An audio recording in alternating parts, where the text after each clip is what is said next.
the special meeting of the Livonia Public Schools Board of Education of June 14th, 2021. The purpose of this meeting, it should be brief. The purpose is for a public hearing for our budget that is coming up for approval later on this evening. Mrs. Bragg, you can take the roll. Mrs. Acosta. Here. Mrs. Bonifield. Here. Mr. Centers. Here. Mrs. Jarvis. Here. Mr. Johnson. Here. Mrs. Patrick says here. President Burton. Here. We have a quorum. At this point, I'm going to turn our meeting over to Mrs. Smith, who is going to go through the proposed 2021-2022 budget and millage. Thank you, President Burton, and thank you, board members. I appreciate all the time that you allocated for our in-depth conversation over the last few months for this proposed budget. I am going to be a little bit abbreviated tonight, and I would encourage our community, if you haven't had a chance to watch our committee meeting that took place on the 7th, to go back and watch that. It's available on our website, and we go into all the details of the items included in our recommended budget for this coming school year. So with that, I will turn this into our slide that looks at our general fund budget for this coming school year. You can see we are projecting to end the school year with an ending fund balance of $30.5 million, or 19.2%. And again, for reference, the Michigan School Business Officials recommends a fund balance of 15 to 20%. So I'm happy to report that we are within that 15 to 20% recommendation. And even with the proposed recommendations that we're adding for the 2021-22 school year, we're looking at an ending fund balance of $24.7 million, or 15.5%. On the next slide, I'll walk you through the proposed millage rates that will allow us to accomplish those budgets. We have three different types of millages. The first is our non-homestead operating millage that would go into our general fund, and I'm proposing levying 18 mills that will generate about $25.7 million. I know the board's familiar with this, but for the benefit of our community, school districts are funded on a per pupil basis, and the state assumes that we'll be levying this 18 mills locally, so they don't give us the full foundation amount.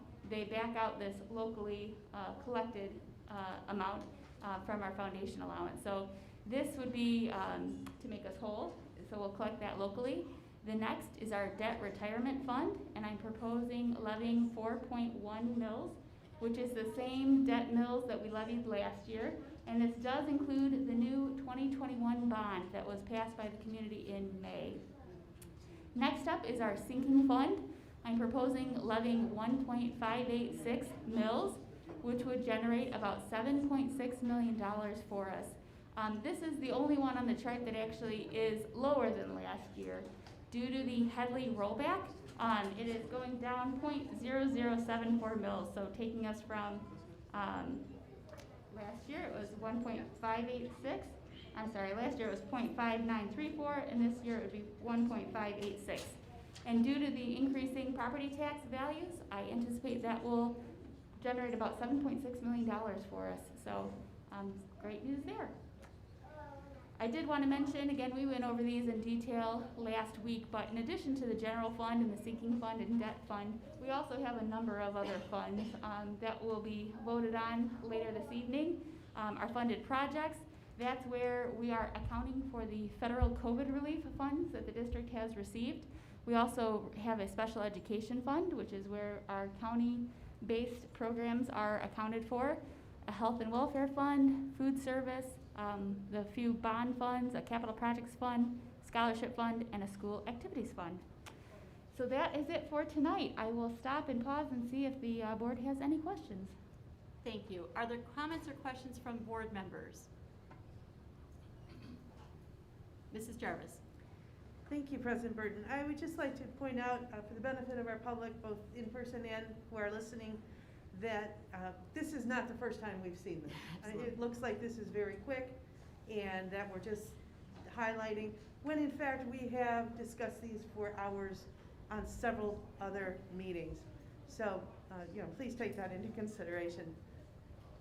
Thank you very much. If you'd like to hear some of the comments or some of the discussion, comments, questions, we have, at one point we had about a 2-hour-long discussion about all the different pieces that are going into this budget. I do encourage you to look back on our website.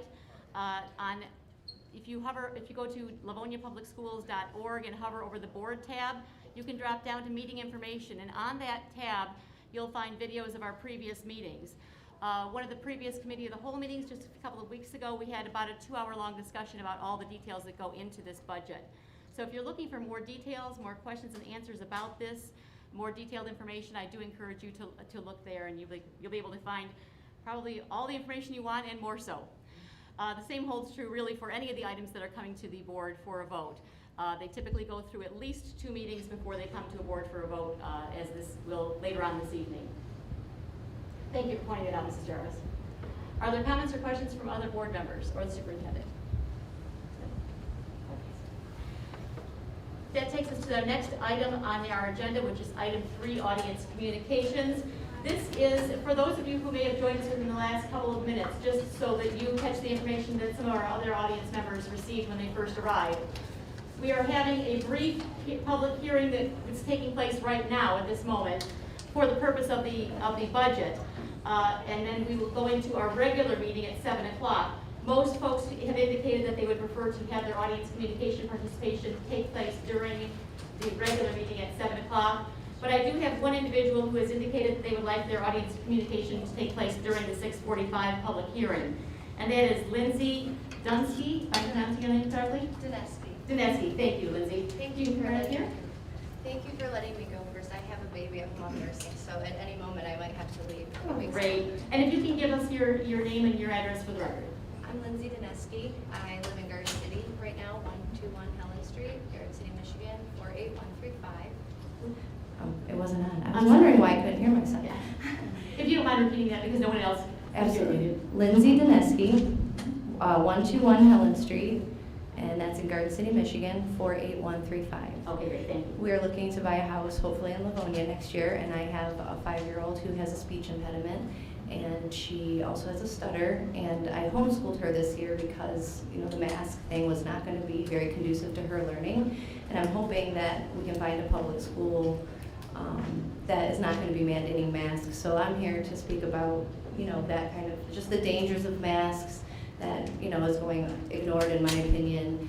And if you don't mind, For children. if I have to interrupt you for just a moment, because with this being a public hearing, I didn't do my regular opening on all of my items. One of them is that audience communications has a limit of 3 minutes per person. We'll have a timer, so if anyone who's participating in audience communications this evening, here's a timer go off after about 3 minutes, then you know that it's time to wrap up your comments. Yes, ma'am. Thank you. I apologize for interrupting you. Go ahead. That's fine. So to me, it's important that if we're going to live in Livonia, that the schools are going to be a good place for my daughter who has a speech impediment and a stutter to learn, because if her face and other people's faces are covered, she won't be able to learn. But it's not just that, but they're dangerous. And I have a friend who couldn't be here tonight who is a Livonia resident already, and she's a nurse, and she said I could read something that she wrote. And she asked me to keep her last name anonymous, but she goes by Nurse Leslie, and this is what she wrote. She said, "Kids puke. Little children puke too. Little children oftentimes puke unexpectedly. Little children who are 2 and 3 most often do not understand they are about to puke, and they can play and they can dance, and I think even older kids, like having a 5-year-old, that happens. You know, she gets overexcited or too hot or whatever. They can just puke. They'll be playing and dancing and eat, and they don't even realize they're about to puke until the very moment that it comes out of their mouth. This is called, until it comes out of their mouth and right until the mask that's strapped on their face. This is called an aspiration risk of one of the highest degrees. This is a tragedy and blinking red lights that I can't sleep thinking about it. Yes, I'm a nurse and a mom and a person who's been alive longer than a decade. Therefore, I can see the risk. Where in the heck are the nurses and doctors on this? Where are the teachers and child care workers? What in the world is going on out there?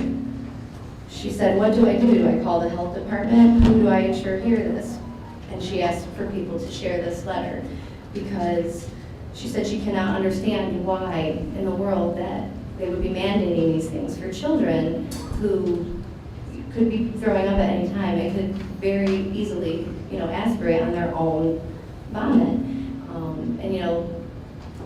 I also, my oldest daughter, who she's an adult, she's about to have a baby, actually, her first baby. She struggled with, it was called cyclical vomiting syndrome, and so she just all of a sudden, she'll throw up randomly, and she would never know. So like, if this would have happened while she was in school, I would have had to pull her from school.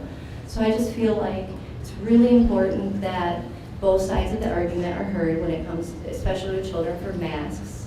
And the majority of the evidence states that they're not healthy, they're not effective, and that they're dangerous. And a lot of times people with special needs, like my daughter Haley, she's not gonna be able to go to school if, masks continue next year. So I just wanted to put that out there, and I'm happy to email you the thing that she wrote if you want it written. And then there was just one more short thing I wanted to read. Oh, is that my time up? It is. And that's okay, that's okay. I really mostly wanted to get that nurse's letter. Thank you for your time, Thank you everybody. very much. I do not have any other blue slips for individuals wishing to participate in the 6:45 public hearing for the purpose of our budget. At that point, I'm going to go to our last item, which is our adjournment. We will adjourn for a few minutes, transition from this meeting to our regular meeting, and we will see you in about 2 minutes.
2021. Mrs. Bradford, would you please take the roll? Mrs. Acosta. Here. Mrs. Bonnefield. Here. Mr. Centers. Here. Mrs. Jarvis. Here. Mr. Johnson. Here. Mrs. Bradford says here. President Burton. Here, we have a quorum. Mrs. Bonnefield, would you please lead us in the Pledge of Allegiance? And we are in a new room, and I don't, right, we do have our flag. Yeah. Do the pledge.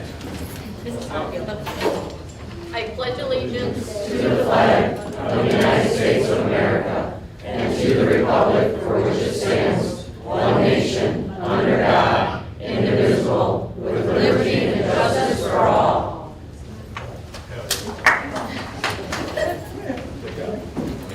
Welcome to everybody. We have a very full agenda this evening. If you are following along and you're present this evening, you can find a copy of our agenda just outside the door. If you are, folks, we do have a really full room, and I'm going to ask that everyone be quiet and let whoever is speaking speak, because there's going to be a lot of different speakers this evening. If you are following along from home and you would like a copy of our agenda, you can find it on our website, which is at livoniapublicschools.org.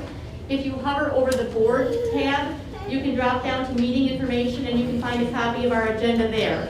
Again, if you're present here this evening, you can find a copy of our agenda on the table just outside the doorway. The meeting this evening is a voting meeting, or a regular meeting as it is called. And what that means is that the items that are coming before the board this evening have been discussed at typically at least 2, if not more, meetings prior to tonight. Therefore, you may not hear the level of conversation about discussion, questions, answers, etc., that you would expect to hear. Please understand that that is not because we are not discussing these items in depth, but it is rather because we have discussed them at least 2 meetings prior to tonight's meeting. If you're interested in hearing a lot of the questions and answers about the various topics that are coming before the board for a vote, I really suggest that you tune into our Committee of the Whole meeting. You can either attend a Committee of the Whole meeting, or you can watch it online, or starting about noon the day after, so about noon on any given Tuesday, following a Committee of the Whole meeting, you can go online to our website. Again, that is at livoniapublicschools.org. You can hover over the board tab and drop down to meeting information, and you can watch a video of our meeting from that evening. You can get all the questions and answers that we can possibly think of to discuss about an item before it comes to a vote. Those items that you see on our agenda this evening have gone through that process already, so they are ready to be voted upon by the Board of Education, and that's why we're here this evening. One very important character trait that we teach our children in our schools is respect. And that starts at the board level. We take that very seriously. You have a commitment from this Board of Education that we will treat one another and everybody in attendance at our meetings with respect. And we ask that everyone who's in attendance this evening do the same. We find that to be the very best way to teach our children by example. Let's see here. The next item on our agenda this evening is communications. I do want to also mention that for our audience communications, when we get to that portion of the evening, because we do have a large number of folks who would like to participate in audience communications. Audience communications is a time for the board to listen, not for a question and answer session. Audience communications will be limited to 3 minutes per person, and it has a maximum of 15 minutes for the first portion of audience communication. If you have an agenda with you, that is item 3E, audience communication. The remainder of audience communication will be handled after Personnel Committee, which is item 6, so that would be following item 6G. We will also be taking a brief break following item 3E, and that is going to be, brief break following item 3C. I apologize, got it wrong there. And that is in order to congratulate our honorees of the evenings. We do have several. The communications item is next on our agenda, and that is item 3. And 3A is our 40-year resolution, and I will turn it over to Mrs. Jenkins. Thank you. Good evening, President Burton. Sorry. Hold on one moment. We are going to get a motion first. President All right. Burton. Mrs. Jarvis. Move that the Board of Education of the Livonia Public Schools School District accept the proposed resolutions of appreciation for 40 years of full-time service with the district for the following employees: James Chartrand and Winifred Wendy Catchmark. Support. We have a motion by Mrs. Jarvis, supported by Mr. Centers. And now I'll turn it over to Mrs. Jarvis. Mrs. Jenkins. Thank you. Good evening, President Burton, members of the board, Superintendent Oquist. Tonight, it is my pleasure to share with the community that we have not one, but 2 district employees who are celebrating 40 years as employees of Livonia Public Schools. It is a tradition in LPS that the district and the Board of Education recognize employees who reach the 40-year milestone. Tonight, we're recognizing Wendy Catchmark and James Chartrand. Wendy joins us this evening. You want to join us, Wendy?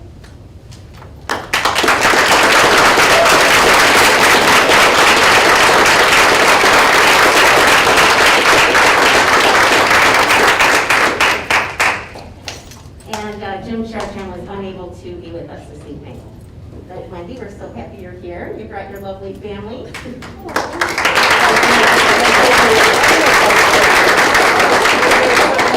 also have our transportation supervisor, Susan Ashman, and some other members of the transportation department. You have quite a fan club. Go ahead,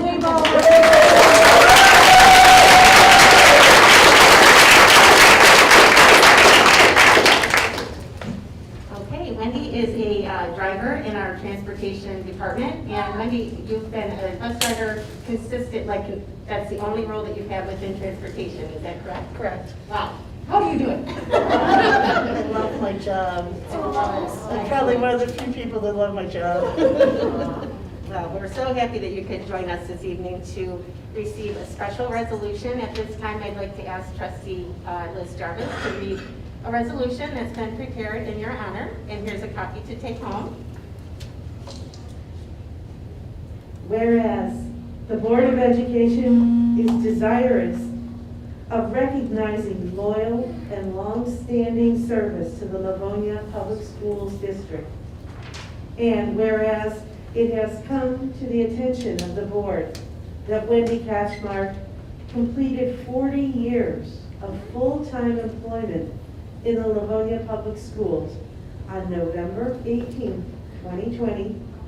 And whereas in an era where many and varied employment opportunities often result in numerous work assignments, it is rare to encounter employees who have remained loyal to employers for over 40 years. And whereas it is a testament to both the quality of the work environment in Livonia Public Schools District and the steadfastness and dedication of its workforce that Wendy Catchmark has attained a 40-year record of employment with the school district.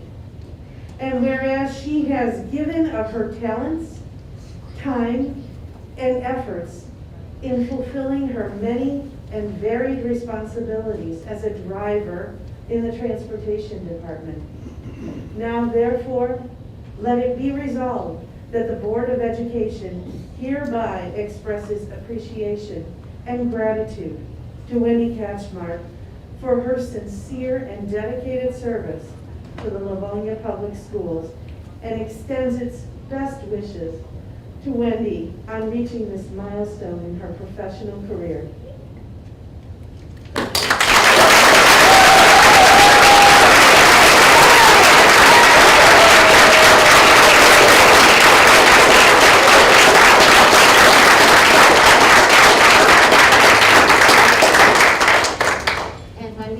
This occasion, it's my honor to present you with the bowl. Beautiful bowl. It's inscribed, it's engraved especially for you, and absolutely my pleasure.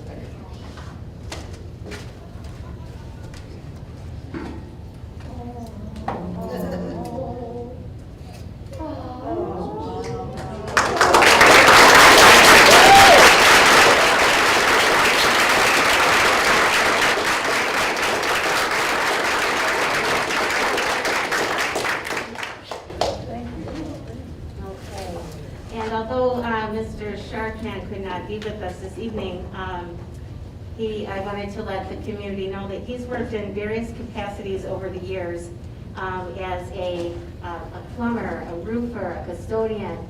He's now a supervisor in the maintenance department. I would like to ask, once again, Trustee Liz Jarvis to read the special resolution that we've prepared for Jim, and we will make sure that he gets the fancy copy and the bowl and all that good stuff. It would be an honor. Whereas the Board of Education is desirous of recognizing loyal and long-standing service to the Livonia Public Schools School District, and whereas it has come to the attention of the board that James Chartrand completed 40 years of full-time employment in the Livonia Public Schools on December 1st, 2020. And whereas in an era where many and varied employment opportunities often result in numerous work assignments, it is rare to encounter employees who have remained loyal to employers for over 40 years. And whereas it is a testament to both the quality of the work environment in the Livonia Public Schools School District and the steadfastness and dedication of its workforce, that James Chartrand has attained a 40-year record of employment with the school district. And whereas he has given of his talents, time, and efforts in fulfilling his many and varied responsibilities as a custodian, roofer, and plumber working at Hall Elementary, central office, and in the maintenance department. Now therefore, be it resolved that the Board of Education hereby expresses appreciation and gratitude to James Chartrand for his sincere and dedicated service to the Livonia Public Schools, and extends its best wishes to James on reaching this milestone in his professional career.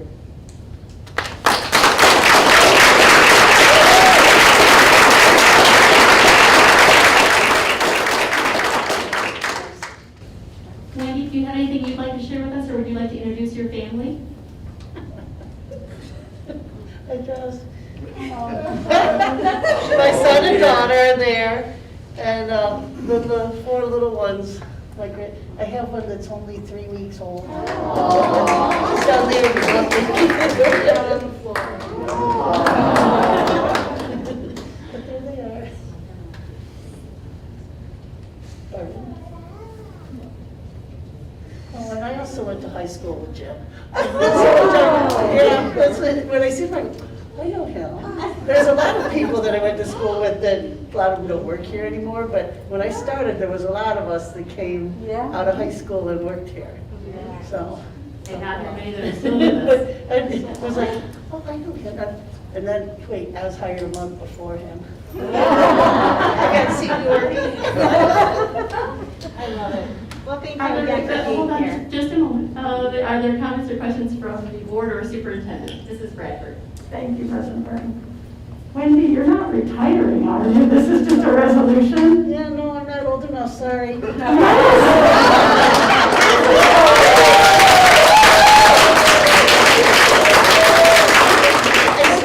had started young and that was really good. In the end, it was not good.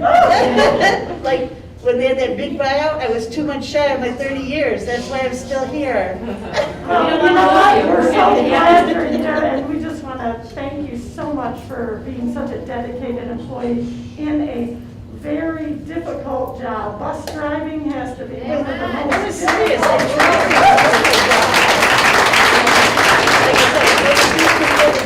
I enjoy coming to work. I enjoy my job. Well, you know, it's the first person those kids see when they get on the bus, and if they see somebody as wonderful as you, I think that's awesome. So thank you to our transportation department and all our bus drivers who give us daily work hard out in the trenches. So we appreciate it very much, and our heartiest congratulations to you. 10 years more.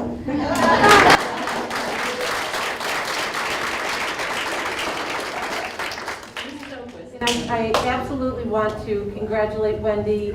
Thank you, and it is so emblematic of the amazing team in transportation that so many of you are here to support your colleague. You do such tremendous work day in and day out. We are so proud of you. We are so grateful for you. We're glad that you're all ours. And I also want to give a shout out to Jim Chartrand. Jim has been with us also 40 years. He has served a wide variety of roles. He is a master of his trade. And he is always there to pinch. I'll tell you that he was here the other day. I was visiting at Kennedy today. I turned around and there he was again. He's always out there solving problems. So Wendy and Jim, we are both so grateful for you, and you just shine in what is the best in Livonia Public Schools. So thank you.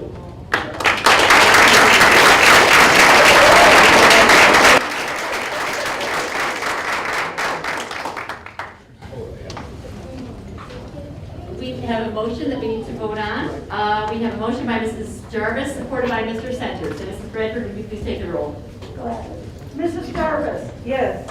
Mr. Centers? Yes. Mrs. Acosta? Yes. Mrs. Bonnefield? Yes. Mr. Johnson? Yes.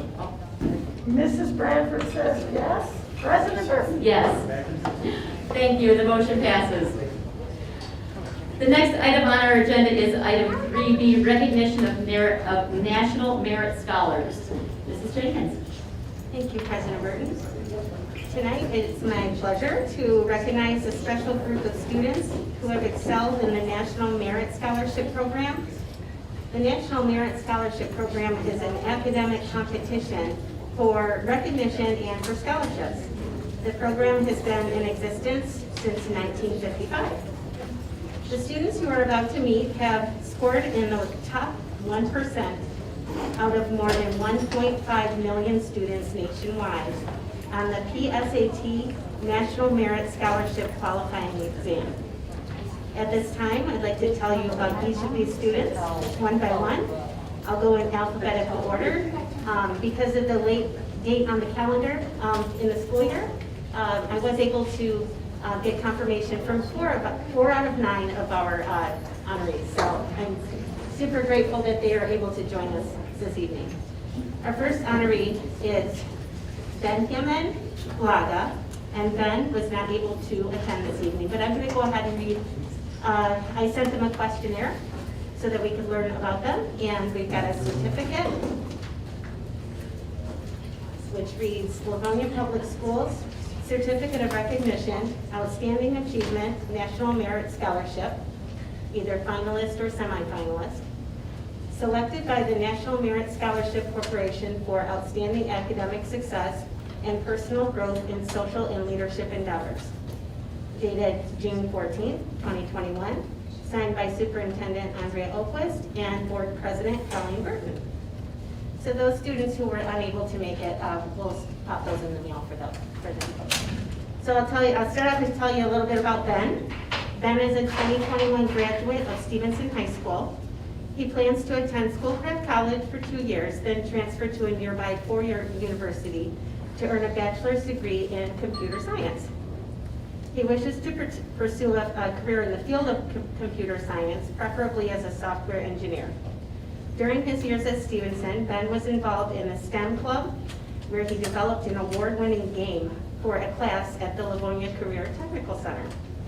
Ben is the son of John and Rodita Blagha. He has 3 younger siblings, Jonathan, Rebecca, and Abigail. When asked about the best part of being a student in Livonia Public Schools, Ben said it has to be all of the supporting and caring staff that he has had the pleasure of meeting from his very first day of kindergarten up until the date of graduation. So congratulations, Ben.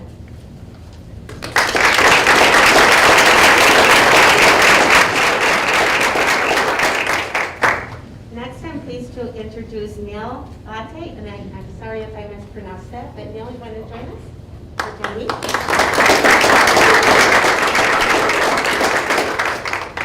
Thanks for being here tonight. I'm going to brag about you a little bit, okay? Okay. Neil is a 2021 graduate of Churchill High School. Neil plans to attend the University of Michigan, Ann Arbor to pursue a degree in biomedical engineering.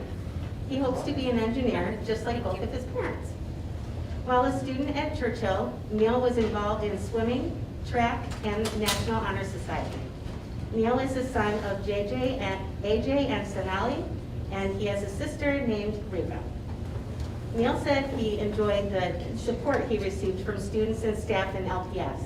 And I'll quote Neil, because I loved what you said, and I didn't want to paraphrase it. The culture at LPS helps to truly foster a healthy learning environment in which students are encouraged to do their best and are given the resources to achieve their goals. The teachers are wonderful people who are passionate about their work and helped me reach where I am today. I especially enjoyed meeting peers of diverse backgrounds, and I'm thankful that I could form lifelong friendships with many of them. I am grateful for these 13 amazing years I have spent in LPS. Congratulations,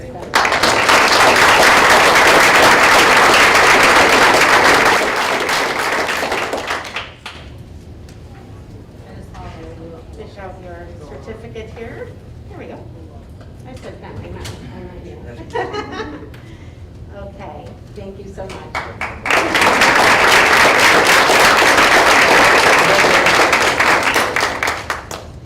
Okay, next up we have Kenny Feier.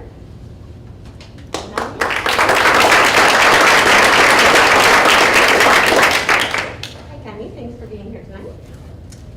Kenny Feier, do I say that correctly? Yep. Okay, is a 2021 graduate of Stevenson High School.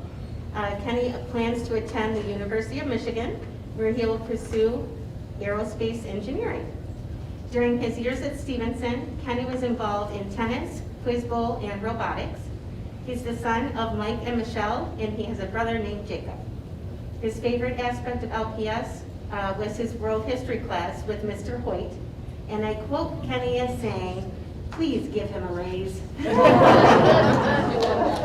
Congratulations, Kenny.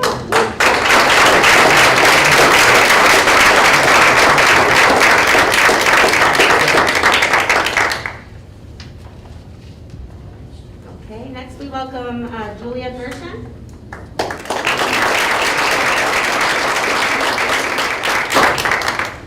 Hi, Julia. Thank you for being here tonight.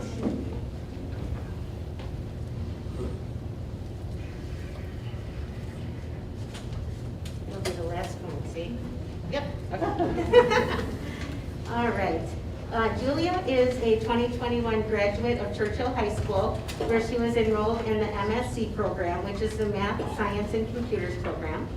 Julia is hopping right to it.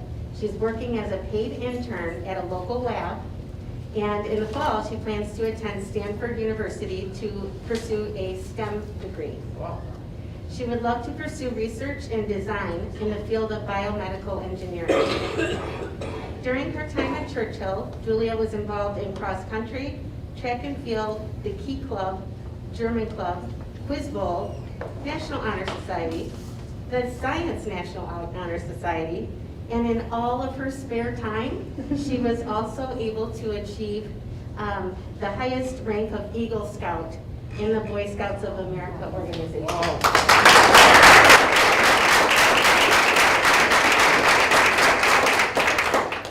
Julia is the daughter of Jack and Lisa, and she has twin siblings, Alyssa and Alex. She also has 2 little dogs, which we can't forget our favorite friends, Tiny and Max. She said she appreciates the opportunities that LPS provides for students who are more advanced or are willing to put in the extra effort. She always enjoyed her advanced courses, and they helped her to become the bright, determined, inquisitive student she is today. So congratulations to you. Best of luck.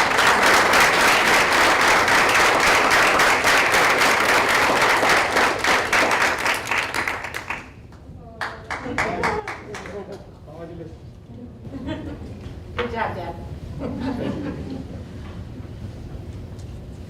Okay, next we have Yash Kulkarni. Okay, Yash was one of the students who was unable to make it tonight, but I'll go ahead and tell you a little bit about him. Yash is a 2021 graduate of Churchill High School and was also in the MSc program. He did submit some background information. He plans to attend the University of Michigan, Ann Arbor to study economics and data science. He then wishes to continue on to graduate school, and he hopes to work for the Federal Reserve or another government agency as an economist. During his years at Churchill, he was involved in the LPS Early Literacy Volunteers Program, the Churchill Varsity Quiz Bowl, he was the team captain, Churchill's National Honor Society, and the Science National Honor Society. Yash is an only child who has a large extended family, and he said that the best part of being an LPS student is the number of opportunities that come with being in a school district that prides itself on its various magnet programs and its reputation for academic excellence, particularly the MSc program. He said he also enjoyed the sense of inclusive community that his teachers created for each student every day. So congratulations to him.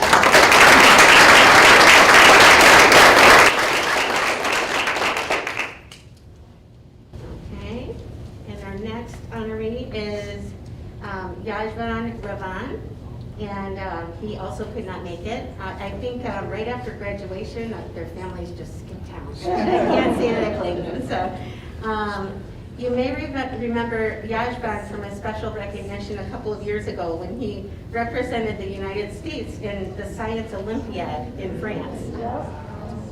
Yajvan is a 2021 graduate of Churchill High School, and yes, he was also in the MSc program. He plans to attend MIT to major in chemical engineering. His career goal is to be a chemical engineer. During his years at Churchill, Yajvan was involved in robotics, tennis, quiz bowl, and the chemistry Olympiad. Yajvan is the son of Alpana and Milan Ravan, and he has one brother named Chartrand, who graduated from Churchill in 2015. He said the best part about being an LPS was the number and variety of opportunities. From robotics to AP classes, he said he could always explore his interests within LPS. Congratulations, Yajvan.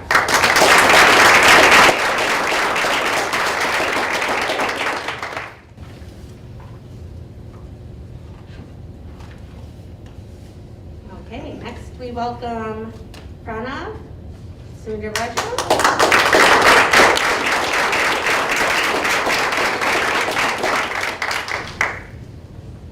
Thank you for joining us this evening. First name, did I say that correctly? Prana? Okay. Prana is a 2021 graduate of Churchill High School. You guessed it, also in the MSc program. You're amongst good company tonight, aren't you? Prana plans to attend Johns Hopkins University to major in biomedical engineering. He is interested in learning about the relationship between medicine and technology. During his time at Churchill, he was involved in robotics, tennis, quiz bowl, and he was a tutor. Prana is the son of Moana and Sundaraju. Thank you so much. Prana said he appreciates that his teachers were not only content experts, but they cared about each student. They made sure that the students understood the why behind the content. He enjoyed the collaborative nature of his classrooms, which led him and his classmates to forging strong relationships. He said his years in ACAT, NACAT, and MSc magnet programs were years that he will never forget. So congratulations, Prana.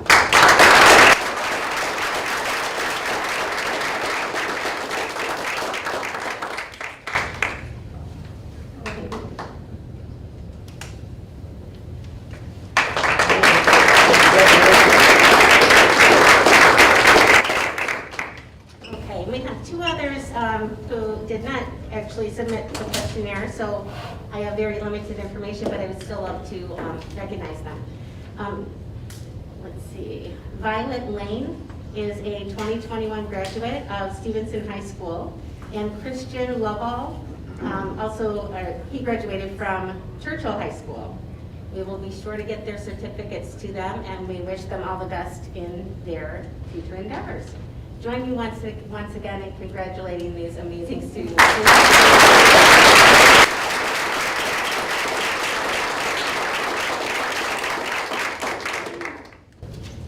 Thank you so much, Mrs. Jenkins. Are there comments or questions from the superintendent or board members? Wow. Amazing, congratulations, guys. Certainly, absolutely impressive individual effort on each one of these students' parts. I'm not sure when you sleep, considering all the so many things in which you've been involved. I also want to acknowledge the efforts and support of your parents, of all of the efforts that they put forth throughout the years to care about you during your educational journey, and every single one of our staff who touched your lives and helped you along that path. We are so tremendously proud of you, and we cannot wait to see how you change the world in front of you. So go out there and conquer it. Congratulations.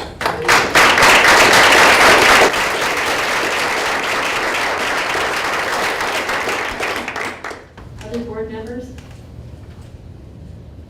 On behalf of the board, we are just thrilled. This is one of the very exciting things that we can do, is to bring in our National Merit Scholars to our board meeting for recognition. Not only have you academically excelled, but as is evident in your in the discussions about each one of you individually, you've taken advantage of so many and such a wide variety of the extracurricular offerings of the school district, which is why I know our family chose to come and live in Livonia, because our children were very young. One wasn't even born yet. We didn't know what they'd be interested in. But your group has taken advantage of such a wide variety of the offerings, and it's made you such well-rounded individuals. Academically, we are so very proud of all that you've accomplished, and looking at the institutions that you've chosen to go on to for higher learning, it's very impressive, and we are thrilled that you'll be representing Livonia Public Schools in your next few years. So please don't be strangers. Come back and say hello, and let us know what you're accomplishing down the road, because I'm certain that it's going to be really exciting. Thank you so much for, congratulations on your accomplishments, and thank you for being such wonderful examples of Livonia Public School graduates. We're thrilled to have you this evening.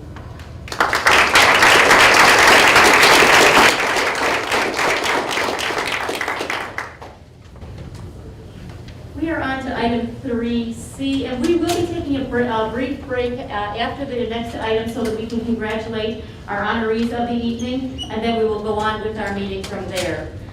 So we're on item 3C right now, our district update from the superintendent, after which we'll take a brief break. Thank you so much, President Burton.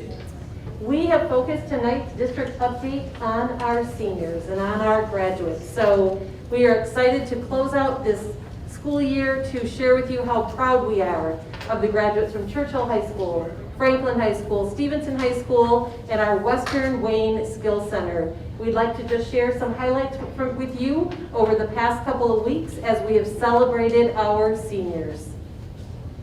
So this truly is a season of celebration. Our graduates enjoyed many of their typical senior events. They looked a bit different, but we certainly have to give a shout out to every single one of our folks who pulled together, from student activities to administration to our custodial and support staff, and many, many parent volunteers who helped us to hold prom outdoors and under tents and on the fields. They had wonderful sit-down meals and music and games and had an absolute blast. We are so, so proud of those efforts so our students could have these special experiences. Here are just a few photos from those wonderful shakes if you've ever been out to M Street Bakery. It's worth the trip. And a little conga line, a little dancing, lots of fun. And then I'm not sure how many of you know about this wonderful tradition. I think many in our community do, but our graduates are welcomed back to their elementary school. They come back in their cap and gown. It's usually on the day of their commencement practice. They don their cap and gown and they go back to their elementary school, and each of the schools has a special time in which they welcome students back. It's a wonderful tradition. So no matter which high school they may have gone to and attended, they're able to come back home and take a picture where they began. And I know that this is not only special to the graduates, to their parents, but also to the staffs at each one of these schools. And then commencements went back to the good old days. We had them on the field. I know when I graduated a long time ago, we used to have commencements on the field, and although certainly the weather is always a concern, we had 3 beautiful days. And so on the left you see our Stevenson students being crowned Spartans for Life as they threw their caps in the air. We have our, I believe, our Churchill students in the center and our Franklin students on the right. And then we're going to share some wonderful pictures of our students from the Western Wayne Skills Center program at Garfield Community School. So what a wonderful celebration this was. It was, boy, just a few short weeks ago, and it was such a personal opportunity to hear about each one of our amazing students as they close out their time at the Western Wayne Skills Center. You see Dr. Meese there giving each student their certificate, and the ability to share this time and this special moment with families was just wonderful. So congratulations to our Patriots. Those are some great smiles, aren't they? Congratulations to our Spartans.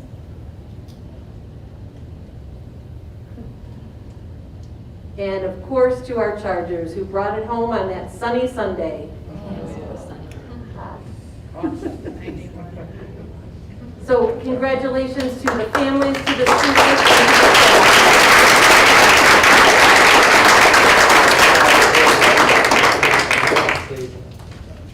Thank you, Mrs. Opus. At this time, we will take about a 5-minute recess to allow those who are in attendance this evening to congratulate our honorees. I believe that Wendy had leave with family commitment, but I know that our National Merit finalists are here, so we'd like to take a few minutes to say congratulations. We're on a brief recess right now.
Are you ready to go back on? Okay. Welcome back to the continuation of the Livonia Public Schools Board of Education regular meeting of June 14th, 2021. We are continuing on with our meeting right now. We are on item 3D, written communications. Do any board members have written communications they need to share with the board? Seeing none, we are on to our next item, which is item 3E, audience communications. As I began earlier this evening, audience communications is a time for the board to listen to comments from the community.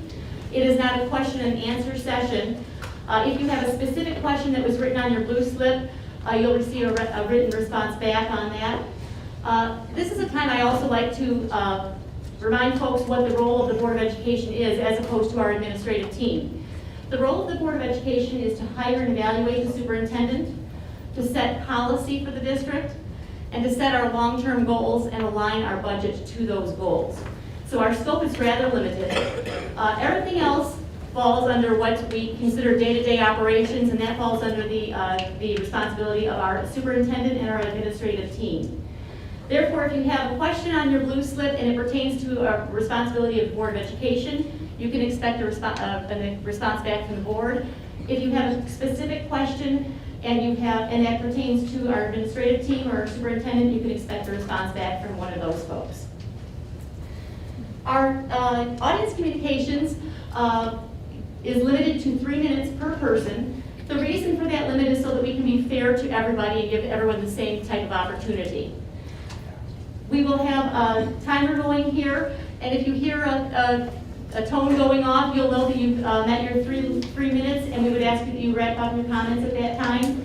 We've just found that to be a little bit more polite way of having you wrap up your comments rather than trying to interrupt the speaker. So if you hear that tone, you'll know that it's time for you to wrap up your comments. The audience communications typically takes place in one batch. If we have a higher than average number of folks as we do this evening, it will take place in 2 batches. The first batch of audience communication members, the first 5 will speak right now at the next item on our agenda. Any that exceed 15 minutes, and if it's 3 minutes per person times 5, there's our 15. Any of those that exceed that, we will hear after personnel matters. So if you have an agenda in your hands, it will come after personnel matters, which is after item 6G. We will have the remainder of audience communications at that time. So you'll get to hear some audience communications, hear some more wonderful things going on in the district, and then we'll hear more audience communications. Our first person who would like to participate in audience communications is Nick Palazzo. Palazzolo. Sorry. I apologize, I will probably mispronounce several names this evening. Welcome, Nick. Thank you.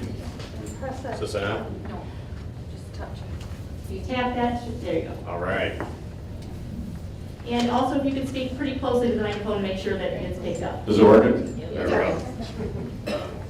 Okay, my name is Nick Palazzolo. I live at 9816 Melrose, Livonia, Michigan, 48150. I'm here tonight to read this letter that was written on the behalf of the concerned parents of Livonia Public Schools by Attorney Reese Sarah Esquire of the private firm at 805 Oakwood Drive, Suite 101, Rochester, Michigan, 48307.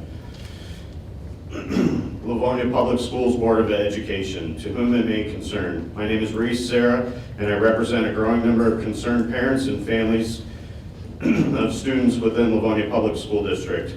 These families, like many others, both here and in other school districts, have suffered through the difficulties of the COVID pandemic and have had to endure the following. 1, virtual sessions. 2, mandatory masking. 3, no athletic or extracurricular activities. And 4, athletic or extracurricular activities that were limited in attendance and limited by masking and frequent testing. These families no longer feel that masking and/or testing should be required for in-person school instruction or participation in school-sponsored athletics and activities for the 2021-22 school year. Further, the families of Livonia Public Schools seek to encourage the Livonia Public Schools Board of Education to implement the following policies. 1, children of parents who choose to forego masking and/or testing be treated the same as other children, those who don't use a mask and undergo testing. Number 2, children who do not wear masks or undergo frequent testing be afforded the same privilege to attend and participate in in-school instruction, school athletics, and other school-sponsored activities. 3, and most importantly, that the district embrace a policy that places the choice of the student safety, masking, and testing where it belongs, with the parents. These requests are not mere whims. They are supported by scientific data, ethical and moral beliefs, and out of genuine concern from these parents for the physical, mental, and emotional well-being of their children. Indira Gandhi, the first female Prime Minister of India, summarized it best when she stated, "We must protect families, we must protect children who have inalienable rights and should be loved, should be taken care of physically and mentally, and should not be brought into the world only to suffer." In conclusion, while we remain committed to an open dialogue with Livonia Public School Board of Education, in the event that the district continues a policy that requires mandatory masking and/or frequent testing for in-person student instruction, athletics, and other activities, and does not place the choice of student safety, masking, and testing with the parents of the children, our office is fully prepared to take legal action to preserve and protect the constitutional rights, health, safety, and welfare of the students of Livonia Public Schools. If the district is interested in continuing an open dialogue, please contact Reese Sarah of the private firm at 805 Oakwood Drive, Suite 101, Rochester, Michigan, 48307. Thank you. Thank you. We're going to make sure everybody gets a copy of this too. I think I attached one with the form and you all get the electronic version as well. Sounds great. Thanks. And I will ask too, out of a sign of respect of the individual speaker's time, that we not have any applause or outbursts during their speaking, as it takes away from their time. Any applause that you'd like to give at the end, that would be appropriate, that would be fine, but it is just as a request for a sign of respect to our speaker and not taking their time. The next speaker is Jenny Schussler. Am I pronouncing it correctly? Schussler.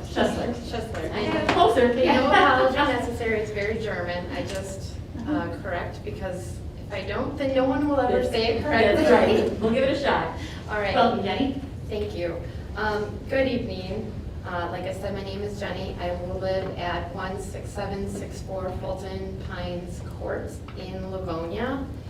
I have a freshman who attends the Churchill MSc program, and I couldn't help but notice that a lot of the National Merit Scholars were part of that program, and nothing would give me more joy than in 3 years to see my son be sitting here and maybe recognized in that same way. However, I'm here because I'd like a deterrent to be removed from my son's life so that he can be here in 3 years being recognized in that way. I am here to request that moving forward, the board consider dropping the requirement of mask wearing for the 2021-2022 school year. I don't have an earth-shattering or compelling story to move you to agree to my request. My son, like many, not only survived this school year through all disappointments, cancellations, unknowns, and social limitations, but thanks to his commendable teachers and coaches and his commendable compliant attitude, like so many of our kids, he thrived. However, I do want to share a real life metaphor with you. The morals of equality and freedom that define the very essence of this country did not arrive in year one. In fact, it would be through many displays of fighting for freedom and equality that various groups of American citizens would achieve the freedoms they were promised. Similarly, our children's loss of freedom will not happen in a single year. If freedoms are lost, it will happen in a subtle time frame, but methodically, over time, with increasing limitations placed on them. Our children's discouragement and disenchantment with the limitations being placed on them will also not happen in a single year. the majority of kids have been compliant with the limitations and the losses imposed upon them. Please do not misunderstand their compliance to be agreement or complacency. I believe this community in Livonia is made up of law-abiding citizens. When my friends come to visit Livonia, they are impressed with the low documented and low apparent occurrence of crime. Our parents and schools are to be commended for this obedience. However, there is a time limit on how far compliance will last when freedoms are at stake. And I just want to finish by saying, please consider dropping the mask mandate for the 2021-2022 school year. Our kids have the right to choose what is placed in and on their bodies. They have the right to embrace the freedoms that were won for them by so many before them. Thank you.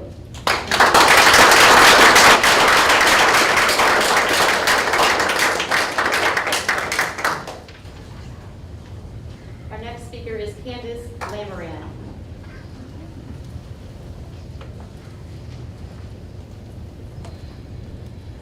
Good evening. Good evening. Do I have to push it? As long as it's green, you should be good. Okay. Good evening, thank you. My name is Candace Lamoran at 27967 Whitcomb Street in Livonia. I'm a mother of a 3rd and a 7th grader in the district. I've lived here for over 7 years now, and I've moved to the city for the schools. I want to say I have compassion and gratitude for all the hard work that has been done since the beginning of all of this started.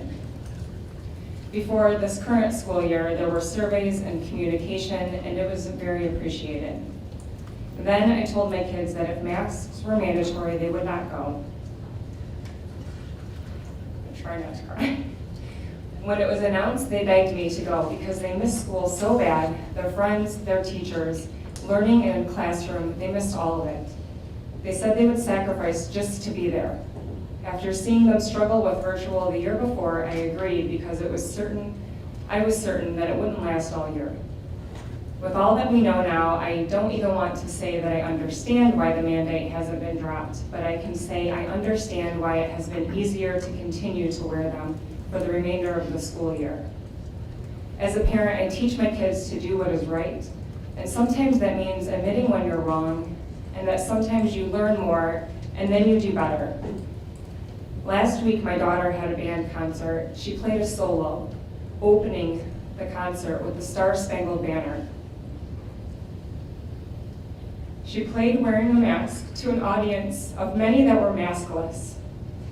I felt terrible that she was forced to play with her airflow restricted, and she has never once complained. She hasn't complained about having to walk in a one-way traffic down the hall.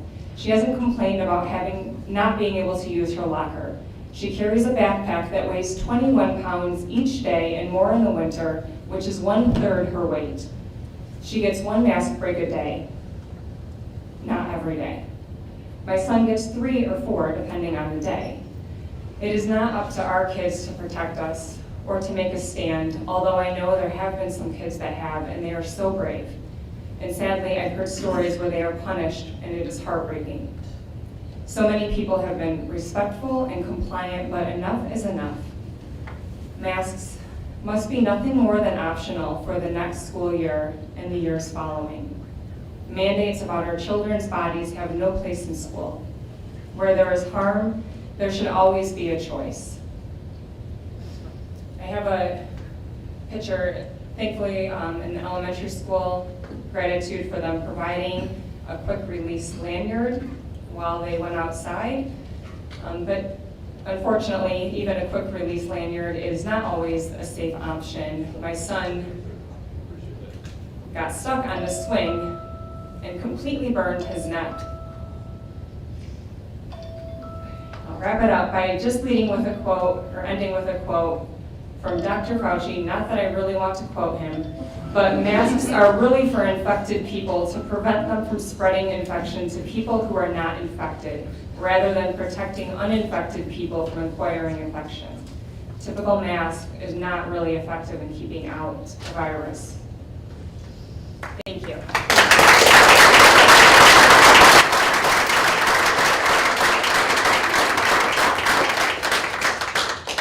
The next speaker is Christine Vidkay.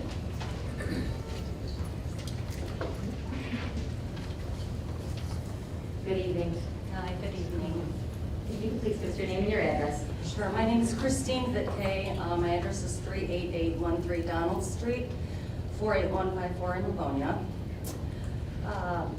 My name is Christine Vidkay. I grew up in Livonia and attended LPS.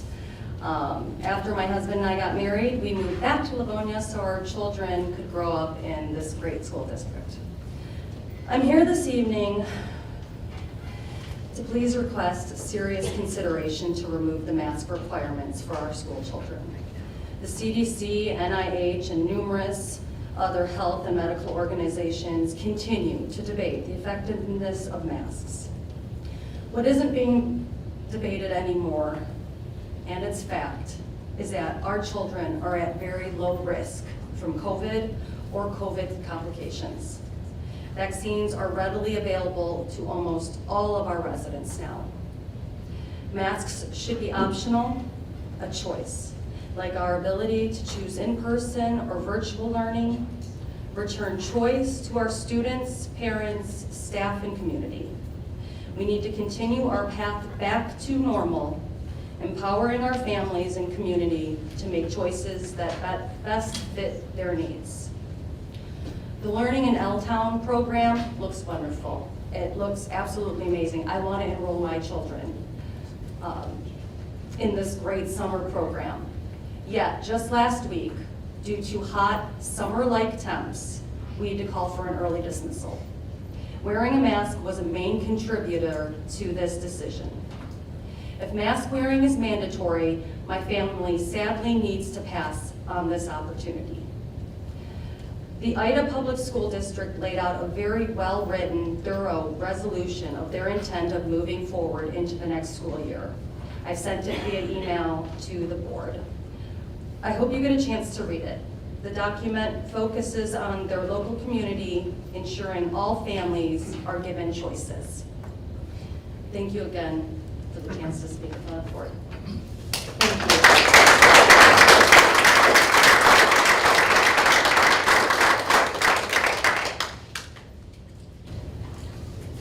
We will continue with audience communications as was stated after personnel matters, which is after item 6G. You said you were letting five speakers speak first. Oh, I'm so sorry. I apologize. Lost count. Our next speaker is Susan Jablonski, then we will take one minute. Sorry about that. Go right ahead. If you could give us your name and address.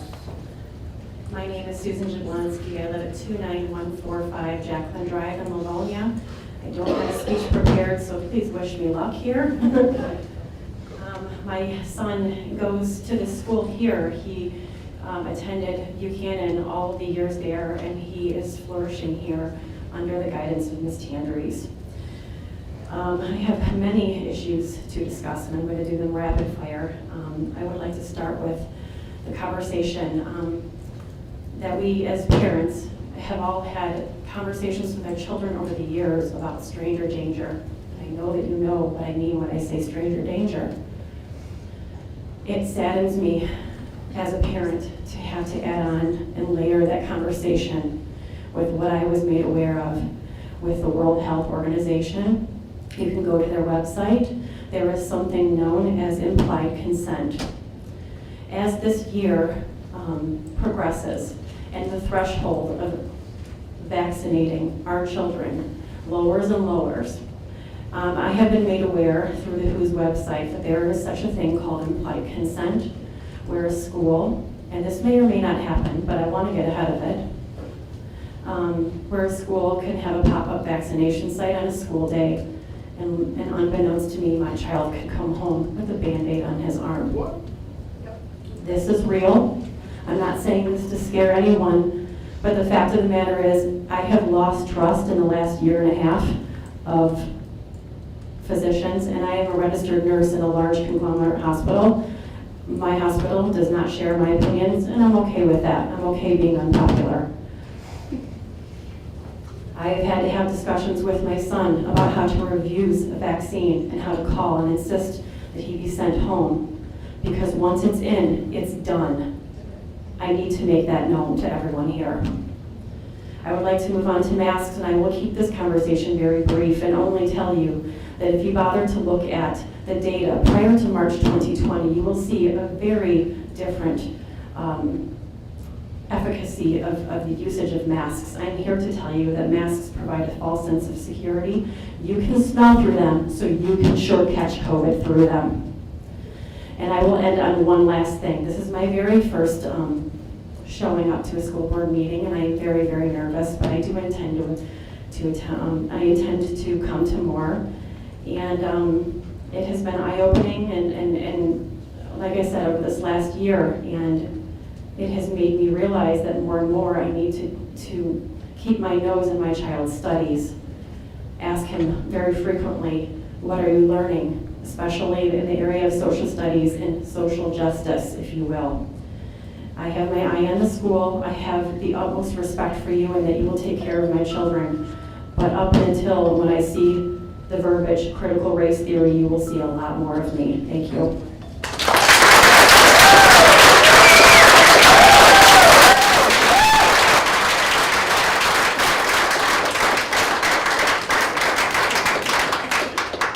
I will make one factual correction for those present this evening, just so you know. Livonia Public Schools has not and will not ever do any medical thing with any child without a parent's permission, including vaccination clinics that were offered through Livonia Public Schools were offered after hours with parental consent and parental presence going on. I cannot speak to any other school district. I can only speak for Livonia Public Schools. That has not been done.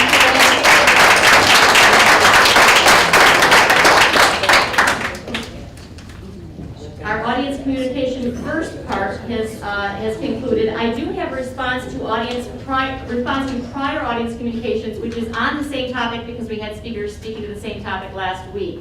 So this may answer some questions of some of you who are here on the topics of either masks or vaccines. On behalf of the Board of Education, last week there were a number of individuals who addressed the Board of Education during audience communications, primarily to encourage the districts to discontinue the mask mandate for the remainder of the school year and into next fall, and to voice their disagreement with the district offering COVID vaccine clinics. Regarding masks, the school district takes guidance from the CDC, the Michigan Department of Health and Human Services, and the Wayne County Health Department. The school district was required to present a mitigation plan to the Wayne County Health Department for its approval in order to be allowed to conduct school in person in our buildings. That mitigation plan includes the wearing of masks under the strong recommendation of the Michigan Department of Health and Human Services and the CDC. Those recommendations still stand due to the fact that the majority of students in our school buildings each day are not yet fully vaccinated, as until very recently they have not been eligible to do so. We respect the right of every individual to hold their own opinions regarding both vaccinations and masks, but in this case, the mask decision is not that of the Livonia Public Schools School District nor the Board of Education alone to make. It is a requirement in order to come back to school. Regarding vaccinations, while some parents choose not to vaccinate their children, there are other parents who choose to do so, and we're very appreciative of the district offering this opportunity. Similarly, the district has offered sports physicals at our high schools as a convenience for families. We completely respect the choice that each parent makes on behalf of their children for these or any such opportunities. There are only a few more days left of school, and it is our sincere hope that by the fall, masks will no longer be recommended or required by the health agencies. If you wish to advocate to assure this, I suggest contacting the Wayne County Health Department and the Michigan Department of Health and Human Services, as they have far more control over this decision than any school district or any Board of Education. I assure you that we all anxiously look forward to the day, hopefully very, very soon, when COVID is a thing of the past and school can go back to normal completely. On behalf of the Board of Education, thank you. Can I make a comment real quick? I'm sorry, you cannot. This is not your time to speak, I'm so sorry. You corrected her when her next- statement was wrong. Unbelievable. Is that? So this is like the Excuse me. 5th time we've heard that it's a requirement. We Sir, now know I'm from other sorry, school but you districts had that your it's turn not a to speak, and requirement. you're gonna have to stop speaking at this point. Everyone's gonna ask to be respectful of each other's turn to speak. You had your turn to speak, I'm very sorry, but it is the next person's turn at this point. You corrected her. The next item on our agenda is item 4, our consent agenda. May I have a motion, please?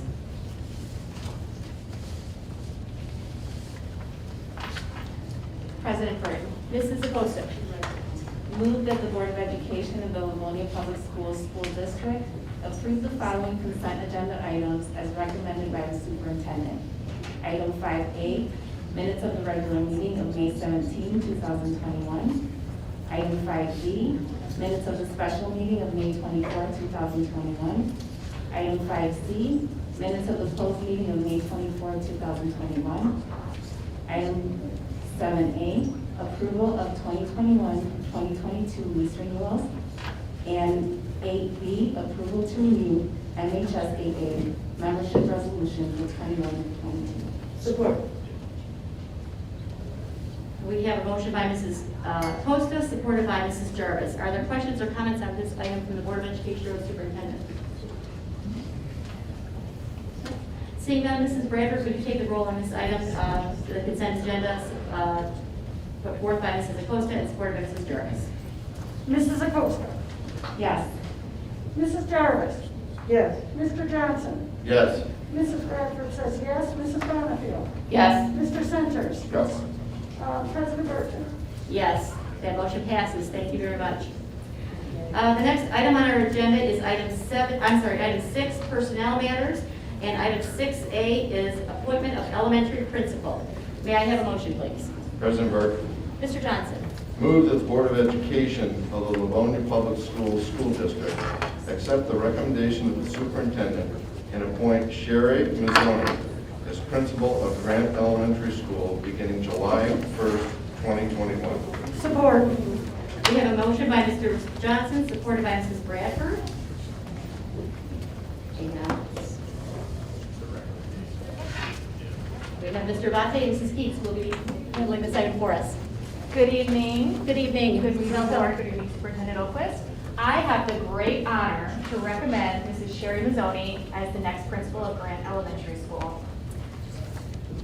Sherry started her education career at Adrian College, where she earned a Bachelor of Arts in Elementary Education. She then attended Western Michigan University and earned her Master's of Arts in Teaching in the Elementary School. She earned a specialist degree for a Certificate of School Administration K-12 from Concordia University. Sherry shared a story with me recently how she began her teaching career in Battle Creek Public Schools. After that, and many other roles in the elementary schools, she has 13 years as an administrator under her belt. She comes to Grant with great experience and absolutely the desire and the hands-on leadership that the community of Grant desires. There were close to 90 candidates in the applicant pool, and Sherry stood out as an on-top candidate. Congratulations to Sherry, and I'm going to turn it over to Superintendent Oquist. Thank you so much, Mrs. Keats, and thank you so much, President Burton. This is always an exciting and special time for us in the district. When we have the opportunity to bring forth recommendations for our school leaders, as we've discussed many times before, they are really that heartbeat of building the climate and culture and focus and success of a school community, and entrusted with the students within that school. So we would like to thank each and every candidate, every applicant, interviewee, and the final candidates with whom we spoke for their interest and their passion in Livonia Public Schools. We were so proud and so fortunate to have such a strong caliber of individuals. Mrs. Mazzoni certainly stood out for us as a very committed, caring, and positive leader who truly leads by example. She is not one to ever ask someone to do something that she would not do herself. She's a strong instructional leader, focused on the growth and development of our learners. She is steeped in professional learning communities, had a great deal of experience in her administrative role prior to coming to the district and is eager to continue to build on that strong foundation as the district embarks on this work in the fall. She really sees children through the lens of a child advocate, and we are so excited about bringing her forward to you to become the next principal of Grant Elementary.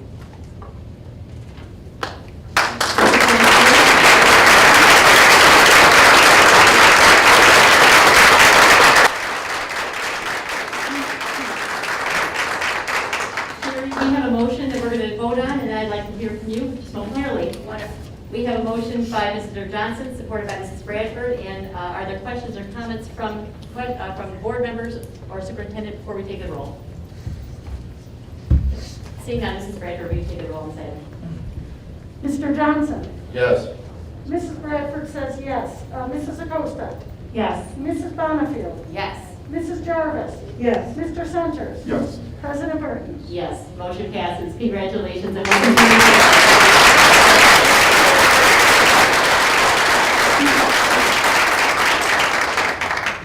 Thank you so much. I am honored to be here with you all this evening and all in person. I'm so excited for this opportunity, and I'm humbled by the recommendation that Superintendent Oquist shared and your approval.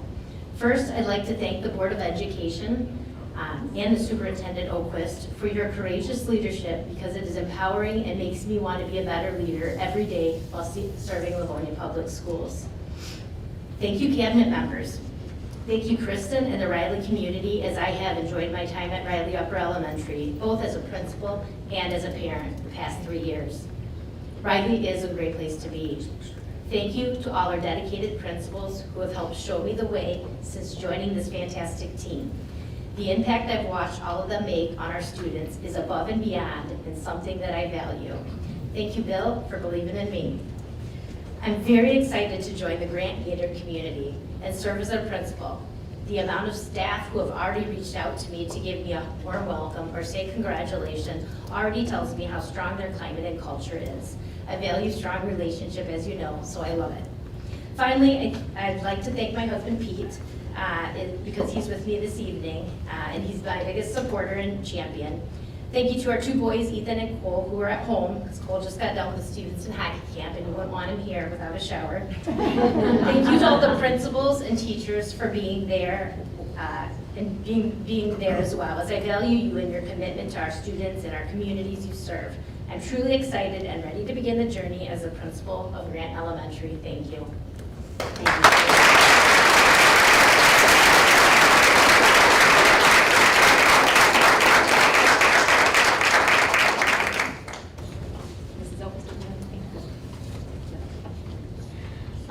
Sherry, we are thrilled. Speaking on behalf of the Board of Education, we are thrilled to have you join your new role as a leader of Grant. Each one of our elementary schools carries their own personality and their own specific needs, and I know whenever there's an opening for administrator, we go to that staff in that community and see what characteristics are important. You embody those, and your enthusiasm is just evident in everything you've touched in the Livonia Public Schools. We are thrilled to have you in your new role and just welcome you into that. Anyway, it's for you, we're thrilled to do it. Thank you. Thank you. The next item on our agenda is appointment of upper elementary principal. May I have a motion, please? President Burton. Mrs. Bonfield. Move that the Board of Education of the Livonia Public Schools School District accept the recommendation of the superintendent and appoint Tom Traub as principal of Johnson Upper Elementary School beginning July 1, 2021. Support. We have a motion by Mrs. Bonnefield, and we have support by Mrs. Jarvis. And Mr. Latte, Mrs. Skeets, back to you. Thank you, President Burton, members of the board, Superintendent Oquist. It is a privilege and an honor to bring forward our recommendation for Mr. Tom Traub to be the next president of Johnson Upper Elementary School. Tom is the current AP at Johnson, but it all started here for Tom as well. Tom is a proud Churchill graduate. His proud of the triad shows through. He earned his bachelor's and master's degree, his bachelor's in elementary ed, his master's in leadership at the University of Central Florida, where he also did his teaching. He began his teaching career in 2009, 5th grade in Florida. He returned to us as an instructional coach in 2018 and did that for a short stint before joining us in his current position as assistant principal of Johnson Upper Elementary. He also most recently took on a lead role for us as we needed leadership in our Livonia virtual program, and he was one of our point people for that, and personally delivered Chromebooks to the neighborhood without the use of his GPS because he just knows the place so well. Won the Founders Award from PTSA in his second year as AP, which just speaks to his commitment to the community.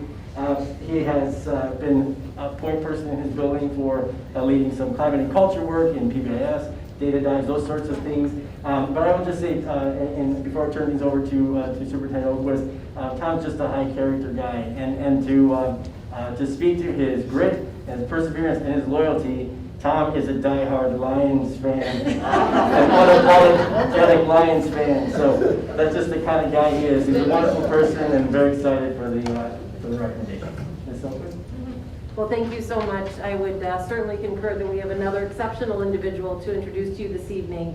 And Mr. Tom Traub is an individual who is deeply committed to kids and doing what is in their best interest. We have many of our Johnson Jayhawks here who I know can attest to that. And as Mr. Abate shared, he has Johnson Elementary in his blood. He went to Johnson Elementary as a student, is so proud to return there as a leader, and now ultimately as the principal of this fantastic school community. His background in instructional coaching, both in Florida and here, serves him well as an instructional leader. His commitment to students, his unwavering focus on what is best for them, as well as being a tremendous advocate for the resources and what his staff needs, really combine to make him just an outstanding leader and someone who we are so proud to be recommending this evening. And we also got a wonderful 2-for-1 when the Traubs came back in town, because we not only had the great privilege of hiring Tom, but we hired his wonderful wife Megan, who is a teacher here at Riley, does a phenomenal job. And so we are so fortunate you chose to return to Michigan, return to your roots, and to bring your family with you. So thrilled to recommend Tom this evening, and very excited for Jonathan. Thank you. Are there comments or questions for the board? Mr. Setters. So when I saw the appointment come through, I thought about it, and I realized I met Tom 23 years ago, which is sort of getting old. But as soon as I heard the Johnson hire, and just knowing a little bit about Johnson and known Tom for 23 years, what a perfect fit. And I'm just so excited about the next school year. We've got some amazing administrators already in place and some great people that we're appointing tonight. So this is just a very exciting night for the district overall. So congratulations to you both, and I'm just excited to see you next year. Thank you. Comments or questions from any other board members? Absolutely. And Tom, it's very rare that we have someone who's going to come back to one of the buildings that they actually attended as a student. And to have you truly know that community, I heard the same story that we heard a moment ago, that you were delivering GPS or delivering Chromebooks without GPSs because you know the neighborhood, you know the whole community. That's an enormous chunk toward building trust in a building and building relationships in the buildings to really truly know your community. And no one knows that better than the applicant pool than you do, from what I understand. You've heard wonderful things about you in your role as interim right now, and we're just thrilled pieces to have you continue on as permanent principal at Johnson. We have a motion by Mrs. Bonnefield, supported by Mrs. Jarvis, for appointment of upper elementary principal. Mrs. Bradford, would you please take the roll? Mrs. Bonnefield? Yes. Mrs. Jarvis? Yes. Mrs. Bradford says yes. Mr. Johnson? Yes. Mr. Centers? Yes. Mrs. Acosta? Yes. President Burton? Yes. And motion passes. Congratulations.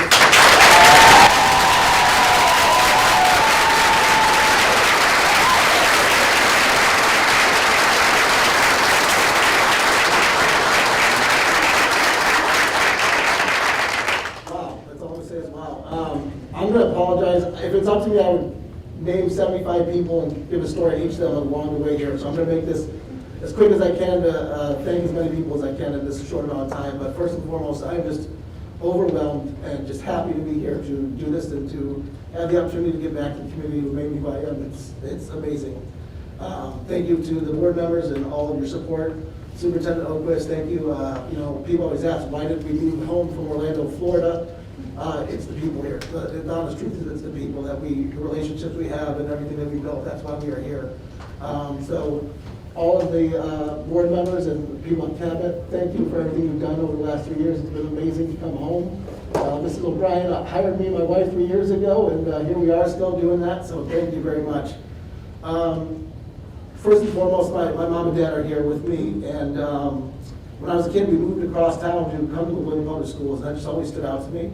And here I am 30 years later now working and trying to build that same mission and that same vision. So that really stood out. And thank you, Mom and Dad, for doing that and giving me these opportunities. I have two people here that mean very well to me. I have former teachers from Churchill High School. Kelly Eddy's over here. And I have Tony DeMarco over here right here. I am not someone that stood out in the crowd. I'm not someone that was like a straight A student or someone that got all the scholarships. But it's teachers like this that show you the impact of what education is. They gave me opportunities, they gave me leadership skills and things that I just didn't know were in myself. It's because of people like this that I went to college, and it's because of people like this that I have a career in what I'm doing now. So I cannot thank them enough 20 years later. Yeah, guys, it's been 20 years, but that is where we're at now. So thank you to the wonderful teachers in all those buildings that I went to do that as well. Like I said before, I'm from Orlando, Florida. I'm from here, but my career started. I've got a few people watching on YouTube right now from Orange County Public Schools. Dr. Tashana Brown-Cannon, Dr. Linton Atkinson, and Mr. Justin McDonald. 3 amazing leaders who taught me a lot along the way and really showed me everything I needed to know, and just great people to work for and be mentors to, and the 3 of them have really impacted my life. I know you're 1,200 miles away enjoying the weather, but I just wanted to give you a shout out. I'll wave at the camera for you, there you go. Thank you guys for all you've done. 2 people that stand out through this thick and thin. Shannon Wheeler came over to Johnson 2 years ago. Came like a ball of energy, just all over the place, and had to get everything done. And I cannot thank Shannon for coming over and just being my partner through this pandemic, in and out, and really just kind of let me be me and doing what we did. So Shannon Wheeler, thank you very much. And now my new partner in crime, Cindy Pearson, was thrown into this role in February. We had to finish the school year out, the 2 of us, and Cindy Pearson has been a great addition to our building.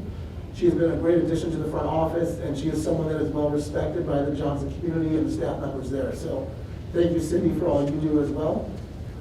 My staff is over here. They've all worn bow ties. I wore bow ties on Thursday, and I didn't realize this, but they all wear bow ties now. So I cannot thank you all enough for coming and doing all this and showing up. So thank you guys. To the community, I am just thrilled. I am a kid who grew up at Wayne and Joy. I know this place in and out like the back of my hand. That's who I am, and I'm excited to give back to those kids and to give those kids opportunities that I had. I'm going to do great things. I'm going to fight for every kid in that building, so I'm excited to be there, to learn, to grow. And finally, the most important thank yous, I'm done after this one, I promise. My wife and my 3 children, my everything, so. Come up, can they come up and Yeah, you come up. introduce Tommy, come here, themselves? Zach. Come here, guys.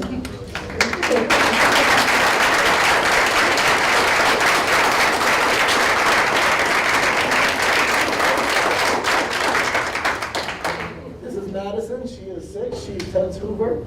Tommy is also in 3rd grade, he's 9. And Zachary over here is 3 years old, right, Zach? Yes, he'll be here for a few years. So, to my wife who does everything, I don't know where I'd be without her. She tells me where to go, where to be, and all that outside of school. What practice field, what kids want where, that's my wife's job, and without her we would be lost. So thank you for all you do, Megan, I appreciate it. I have no more words. I thanked 50 people. I tried to keep it below 75, and I did that. So, thank you guys. I'm excited to get to work. I'm excited to make an impact. I'm excited to help lead this community on to the next phase here and do great things for the Johnson community. So, everyone, thank you very much.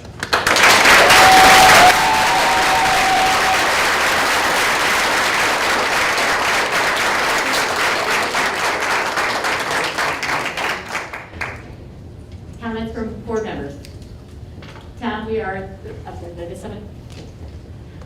We are thrilled. And so many times we've heard it, and absolutely all of us, I think probably everybody in this room has had children in school, and you know that the administrator sets the tone. Tonight we are enormously blessed to have two phenomenal, enthusiastic, positive leaders who are all about what's best for kids. And we are just so excited to see you both excel in your new roles. So congratulations. Thank you for being here.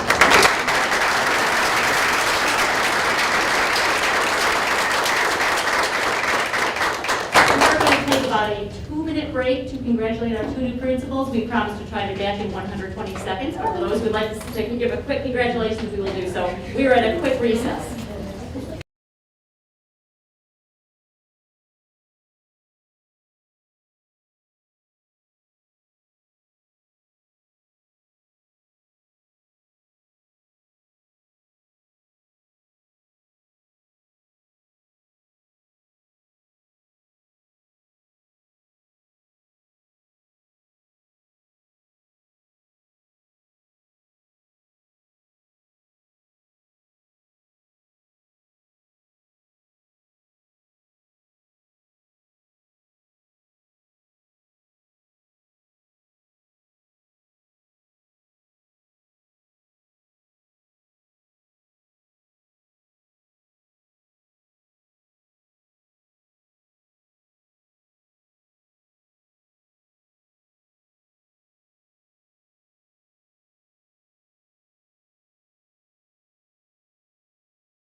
everybody? All right. Welcome to the continuation of Livonia Public Schools Board of Education regular meeting of June 14, 2021. We just had a moment to congratulate our two new principals, and we are on to the next item. Next item on our agenda is item 6B, teacher for tenure. May I have a motion, please? President Burke. Mr. Centers. Move that the Board of Education of the Livonia Public Schools School District accept the recommendation of the superintendent and acknowledge that tenure status has been granted to the following teacher effective on the respective date.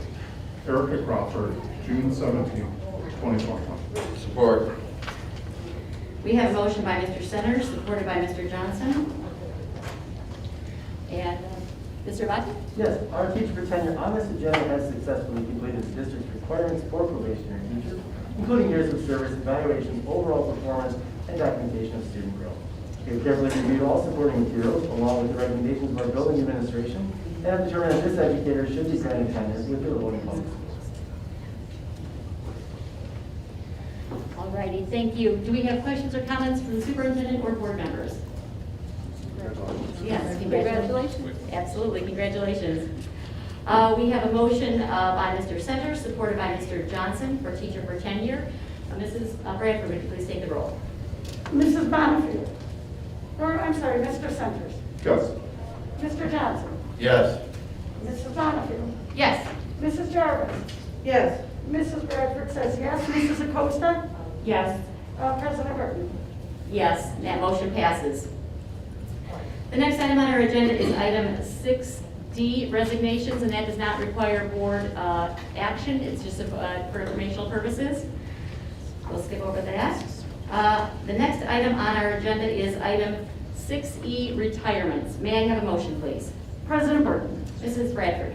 Move that the Board of Education of the Livonia Public Schools School District adopt the attached resolutions of appreciation for the services rendered by Yvonne Bouchard, Jeanette Chiodo, Mary Collins, Lynn Crosby, Julianne Foley, Mark Grenier, Julie Juneman, Deborah Mado, Ann Owen, Lori Porter, Lisa Teets, Nancy Vreeland, Patrick Vreeland, Jane Yee. Support. We have a motion by Mrs. Bradford, supported by Mrs. Jarvis. Mr. Latte and Mrs. Keats. Yes, thank you. Tonight we honor and congratulate 14 members of our LPS family who are retiring at the conclusion of this school year. As these staff members leave the Livonia Public Schools, they take with them a combined total of 329 years of experience. On behalf of the administration, I'd like to thank these wonderful staff members for the dedicated years of service they provided to the Livonia Public Schools, and ask that the board please adopt the attached resolutions of appreciation for our retirees. Thank you. Are there any comments from superintendent or board members? Mrs. Opus? Yes, I would love to. I know you're going to want to jump in. Absolutely, and no surprise that we have, once again, as we do, each month, but normally at this time of the year, a little more common, just some outstanding individuals in a number of different roles that have served many students throughout the district. We wish them the very, very best on their well-deserved retirement and thank them for their many, many years of service to our district. Thank you. Other board members?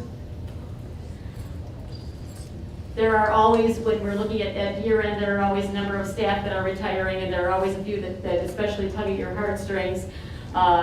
Jeanette Chiodo, who was Jeanette Roosh at the time, was my daughter's 6th grade teacher, as probably others in this room. There are a number of folks that are just phenomenal in various roles on this. I see some folks from all different levels, all different roles in this role, or this list rather. But there's always a few that you say, oh no, please don't retire. Please, please don't retire. Jeanette especially is near and dear to my heart, and those of you who have been blessed to have your kids go through her class understand exactly why. Thank you so much to all of those who have served, all of those who are retiring. It is such I always love it and hate it when I turn over this page of our information in a board packet, because it's such an exciting time for those who are going on to the next chapter of their lives, and yet it's such an enormous loss for the school district. So it is with very heavy heart that I will vote yes on these. But if I could vote no and make them stay, I would. Any other comments or questions? Mr. If I may just very briefly. Go right ahead. I just want a quick tip of my hat to Anna, one principal of Emerson. She was my high school Spanish teacher, and she's one of the first people that kind of started showing me the ropes when I came here as an EP and had no idea what's going on. And she's been kind of my go-to person. She always has particularly for policy. If there's something out there that has happened, she's probably seen it, and so she's going to speak out for me and say, have you been through this before? Yes, I have. And she's always had something. So she'll be missed. She's a good resource. She's always a good resource. And that's the situation with all these folks. When you've been in the district this long, they've seen almost everything, and they are such a wealth of information, historical knowledge and wisdom of how to handle situations. So it's an enormous loss. Any other comments from board members? Seeing none, we have a motion by Mrs. Bradford, supported by Mrs. Jarvis. And Mrs. Bradford, would you please take the roll? Mrs. Bradford says yes. Mrs. Jarvis? Yes. Mr. Johnson? Yes. Mrs. Bonnefield? Yes. Mr. Centers? Yes. Mrs. Acosta? Yes. President Burton? Yes. And that motion passes. And again, congratulations. We're sad, but we're so excited for you for the next chapter of your lives, folks, so congratulations. The next item on our agenda is item 7. I'm sorry, 6. Hold on a moment. Hang on, just my technology might catch up to one another. Next item is 6F, notice of discontinuance of teaching contracts. May I have a motion, please? President Burton. Mrs. Bonnefield. Move that the Board of Education of the Livonia Public School District accept the recommendation of the superintendent that the teachers as listed be laid off for the school year 2021-22, and that their teaching contracts not be renewed at the end of the 2021 school year. It is further resolved that the records show that the reasons for this action are a result of the budget process, the district's financial situation, enrollment changes, teachers returning from leave and program changes. Be it further resolved that the Board of Education direct the board secretary to send a letter to each of the individuals listed officially notifying them that their teaching contracts will not be renewed at the end of 2021 school year, and that they will be laid off as teachers in the Livonia Public Schools School District. Support. We have a motion by Mrs. Bonnefield, supported by Mrs. Bradford. Mrs. Keats or Mr. Latte? I can take it as well. So this is a resolution that, quite frankly, we wish we didn't have to bring to you. It's not something that we take any pleasure in doing. It's certainly a difficult situation. But this time of year, as Mrs. Bonnefield mentioned, described, district does have to make a difficult decision on whether to lay off teaching staff for the factors that Mrs. Bonnefield described. So the determination of staff members presented tonight for layoff is consistent with board policy and administrative procedures. District is, as mentioned, obligated to provide notice to employees who get laid off. This has been done verbally by our building administrators, and will be followed up formally to the Department of Human Resources as well. This time we're optimistic that we'll be able to recall some of these staff members, and we'll be working to do so in a timely manner if we are indeed able. And tonight, unfortunately, we do ask you to approve the notification of the discontinuance.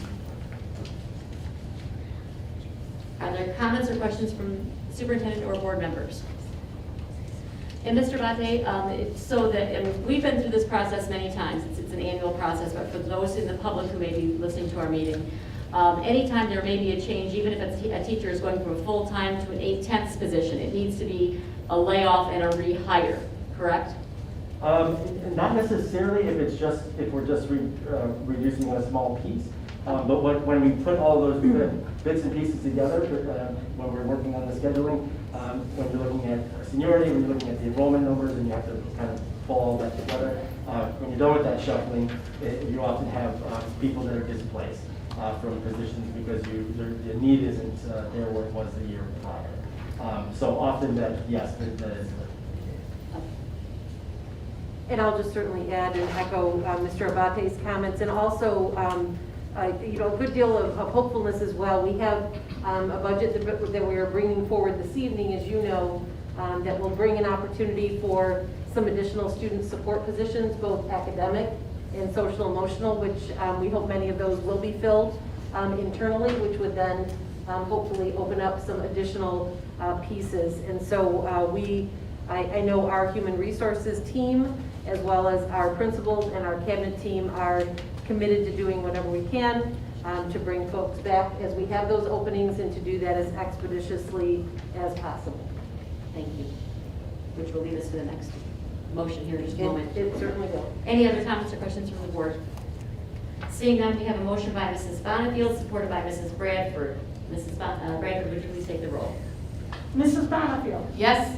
Mrs. Bradford says yes. Mrs. Jarvis. Yes. Mrs. Acosta. Yes. Mr. Centers. Yes. Mr. Johnson. Yes. President Burton. Yes, and that motion passes. The next item on our agenda is item 6G, teacher recall authorization. May I have a motion, please? President Burton. Mrs. Jarvis. Move that the Board of Education of the Livonia Public Schools School District accept the recommendation of the superintendent and authorize the superintendent or her designee to begin, as soon as circumstances permit, the recall procedure for teachers who are on layoff. Said authorization not to exceed the 2021-22 staffing guidelines. Support. We have a motion by Mrs. Jarvis, supported by Mr. Johnson. And Mr. Latte or Mrs. Keats. Yes, so we do appreciate this. This will allow us to bring back our staff in an expeditious manner. Once we've issued letters of recall back to staff, we call them back. And as Superintendent Oakes pointed out, we do hope to, Ms. Keats and I do hope to move quickly with those internal postings and hopefully look to bring some folks back as quickly as we possibly can. We look forward to that possibility. Thank you. Any other questions from board members? Seeing none, we have a motion for Mrs. Mrs. Jarvis, supported by Mr. Johnson, for teacher recall authorization. Mrs. Bradford, would you please take the roll? Mrs. Jarvis. Yes. Mr. Johnson. Yes. Mr. Centers. Yes. Mrs. Bradford says yes. Mrs. Bonnefield. Yes. Mrs. Acosta. Yes. President Burton. Yes, and that motion passes. The next item on our agenda is item 6H, authorization to accept resignations. May I have a motion, please? President Burton. Mrs. Acosta. Move that the Board of Education of the Livonia Public Schools School District authorize the superintendent or the designee to accept employee resignations on its behalf for the 2021-22 school year. Support. We have a motion by Mrs. Acosta, supported by Mr. Centers. Mr. Abate or Mrs. Keats? So I'll just note that our rationale for the past 4 years, the Board of Education has approved annually a recommendation enabling the superintendent or the designee, myself or Mrs. Keats, to accept the employee resignations and then report such resignations at a subsequent board meeting. It's the opinion of our administration that the process has worked well, and we offer the same rationale for extending the authorization for an additional year. In order to expedite staffing and related personnel matters, it's frequently desirable to act on employee resignations between regularly scheduled board meetings. At the regular scheduled board meeting, all resignations accepted on behalf of the board will be presented. Okay, thank you. Are there comments or questions from the superintendent or board members? Seeing none, we have a motion by Mrs. Acosta, supported by Mr. Centers, for authorization to accept resignations. Mrs. Bradford, would you please take the roll? Mrs. Acosta. Yes. Mr. Centers. Yes. Mrs. Bonnefield. Yes. Mrs. Jarvis. Yes. Mr. Johnson. Yes. Mrs. Bradford says yes. President Burton. Yes, and that motion passes. Thank you. At this time, we are going to pick up with the remainder of our audience communications. Do we still have, I'm not sure if one of our cabinet members can let me know, do we still have folks who are in our overflow room? Yes. We do. A small handful, so we'll get them to come. Okay. To the, What I'm going to do in order to try to make sure that everyone's in the room who is being called, I'm going to announce the next 5 who are going to be speaking, and then If you can just raise your hand, let me know you're present in the room. Therefore, if you're not present, we can have one of our cabinet members go to the overflow room and make sure that we've gotten you. The next 5 are going to be Kevin Wellner. Is Kevin present? Okay. Sarah Berry. Sarah present? Okay. Mitchell Carpenter. Is Mitchell present? No, he left. Okay. You won't be speaking? All right. If you could just double check me now. I want to make certain we are not, I do believe you, I just want to make sure I'm not going to miss somebody. Sherry Prush, or Prush? Rena Van Dreamy? I'm sorry, I know I butchered your last name. Okay. Rena Van Dreamy, yeah. There we go. Okay, those are our next 5. Let me give you one more in case we do have the one individual who has left. Is it Vern Stanley? Okay, great. Those will be our next. Again, you will have our utmost attention and respect. We do ask for the same in return out of everybody who's present in our room. We do have a 3-minute time limit that we're asking everyone to respect, and that is in order to make it fair for everybody who is speaking this evening. If you do hear the timer go off, that's your indication that it's time to wrap up your comments. And we welcome you to speak to us this evening. Kevin Wellner, you're going to be next. Kevin?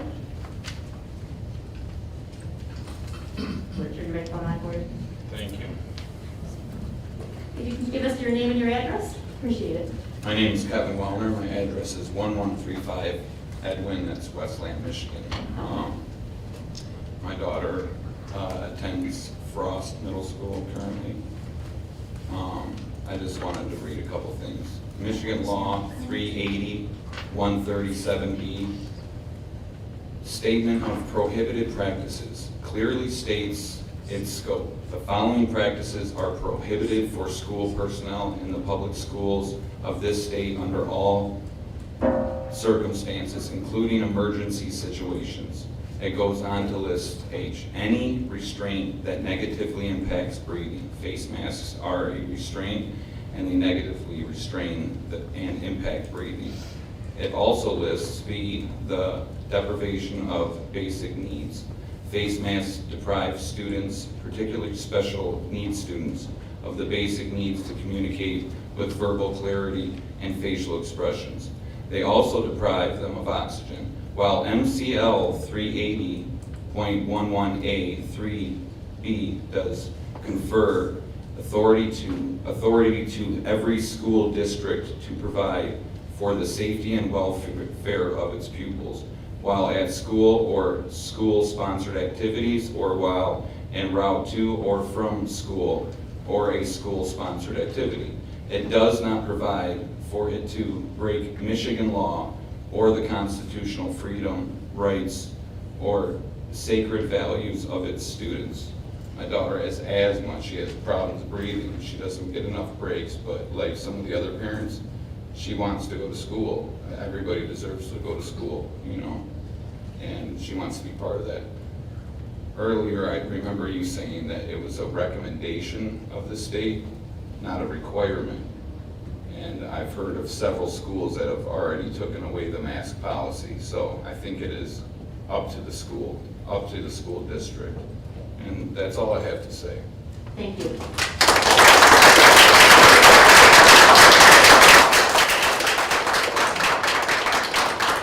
Our next speaker is Sarah Berry.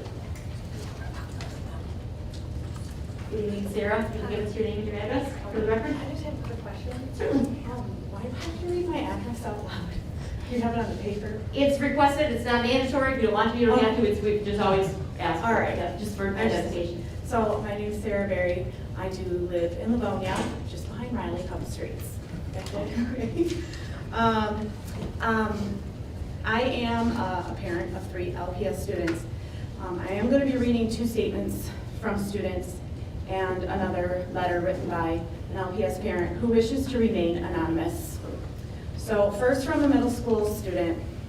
My teachers are always telling us to pull our masks up. It's so hot and hard to breathe in a mask all day. I even have a teacher who pulls her mask down to remind us to pull ours up. Then she sits behind her plexiglass with fans blowing on only her. I am tired of everyone always talking about the vaccine, like who got it and who is going to get it. I feel like we are so separated, and I don't like talking or hearing about it. from a high school student. It was a text message to her mom. Mom, it is so hot, I cannot breathe, and I have to literally sit in the bathroom stall for the next 3 hours with no mask on because it's so hard to breathe. Her mom replies, just pull it down a little. I think it's ridiculous that they're making you guys wear masks right now. Actually, if you want to just take it off, and if anybody says anything to you, tell them that you're having trouble breathing, and if they send you to the office, then call me. I will get in big trouble for that, Mom. This is absolutely awful. I cannot think, let alone breathe. Cannot focus because of how uncomfortable and hot I am. Okay, I now have a headache, Mom. I'm gagging. I seriously need you or Dad to get me. This is unbearable. Like, I can't focus on anything like this. I am sweating and miserable. I have lunch at 10:25. If you can't get me, can I please text Dad? Begin letter. I am the mom of 2 children currently in LPS schools, but prefer not to share my name to protect the privacy of my family. 7 months ago, my 11-year-old tried to commit suicide. My outgoing, accomplished athlete leader, excellent student who has never had any mental health issues, tried to end their life. During virtual learning this past fall, I learned that my child began self-cutting in April after the schools shut down. We found a psychiatrist in Ohio because of wait lists in Michigan and was told no medication or hospitalization was necessary. Normalcy and exercise was what my child needed to heal.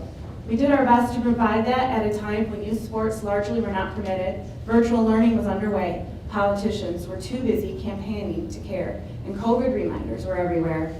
School went back face-to-face, and some normalcy returned, but it wasn't enough. The fear of COVID, increased screen time and bullying, exposure to toxic adult behaviors of division and politics, despite our best efforts to shield them from it. Youth sport cancellations, and the pending reality of virtual school once again proved to be too much. In a moment of despair, my child chose to swallow 50 ibuprofen pills. After some time in St. Mary's ER, my child was discharged to a 3-week partial hospitalization program because there were no pediatric psychiatric hospital beds available in Michigan. My child was in this program with other Livonia kids as young as 8, and for the same reason. I'm almost done. 7 months later, my child is still in therapy. Medication was never required, and no clinical diagnosis was ever made. Although my child already had a minor case of COVID after catching it during therapy while wearing a mask, the fear of COVID still lingers. The therapist still tells us normalcy and exercise is needed to fully heal. The journey to recover requires 1, real human interactions, not social distancing and quarantines. 2, smiling faces, not people hiding behind masks. 3, less school mandated screen time, not more Google Classroom. 4, exercise and sports, not restricted physical activities. 5, constant reminders of being kind and brave, not constant reminders of COVID. And lastly, 6, hope, humanity, and courage, not division, politics, and fear. I share all this because I can't provide that in the schools, but the people in this room can. This isn't a Republican versus Democrat issue. This is a humanity issue. This is a true leadership issue.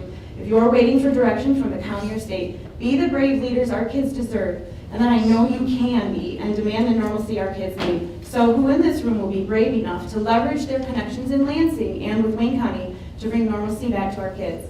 It's not just my family's future in your hands. Sarah, you're going to need to keep it. It is all of ours. And letters. Thank you.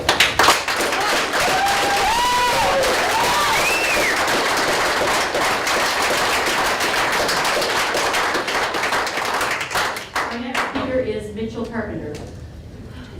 Is Mitchell the one who's no longer here? Correct. Right. Okay. Our next speaker is Sherry Prush, or Prush? Yep. Prush. Good evening. Good evening. Thank you for the opportunity to speak. My name is Sherry Prush. I live at 9090 Lathers in Livonia, Michigan. This is the first thing I'm going to read is a brief statement from another parent who was unable to attend. Pulls at my heartstrings. Thank you for inviting me. Unfortunately, I'm the full-time caregiver for my 16-year-old autistic daughter, and I can't make it. She has not been able to go to school at all because she has sensory issues and can't wear a mask. She attends Berger Baylor in Garden City, and she is bused by Livonia Public Schools. Many autistic kids cannot wear a mask or any face shield. They want to put her behind plexiglass on her desk, but that gives her high anxiety. I fully support working to remove the mask mandates and passing on the word to other moms I know, and she thanks us for standing up. Livonia Public Schools, I've spoken before this board many times on other issues. And today, I'm a little sad because usually my oldest is in tow and likes to speak on issues that are on her heart. And this is the first time you will not hear from my daughter because she's afraid. This school year has caused fear in her. Of course, she's compliant, wears her mask. She's a freshman in the CAPA program and is grateful to be in person. But she is afraid to say that she doesn't want to wear a mask or that it's too hot or that her friend passed out in front of her getting on the bus on Friday. She's afraid to speak for what she believes in because the stigma around people who don't feel that masking is appropriate is being pushed on our kids. And we are dividing our children. We are dividing our children with this. I've always taught, Caitlin, I will go on record and tell you that we are a family that no longer vaccinates. My daughter is severely vaccine injured and does attend Richard Baylor, ironically. So we don't vaccinate our kids anymore, and Caitlin is terrified to go to school and have good vision that is apparent every day at school. So she lays low and she stays quiet and she does what she's told so that she can stay in school. And at least 5 members of this board have heard my daughter speak on several occasions. I am sad that she is afraid to come to you as a student in your district and say, hey, I don't want to do this next year. It's not safe. I feel sick after I wear a mask all day long, but I want to go to school. I want to be in Kappa. I want to do what I need to do to fulfill my dreams. And she feels like she's caught in the middle, and I'm sad about that because she's never had a problem speaking to the school board before today. The other thing I want to bring to the board's attention, I did write an email to her principal this morning. I would strongly suggest the board look at the curriculum that is being passed down in our biology department currently pushing the vaccine. My daughter was asked to create a poster board that would encourage 12 to 15-year-olds to get this vaccine. It is completely inappropriate. Thank you for your time.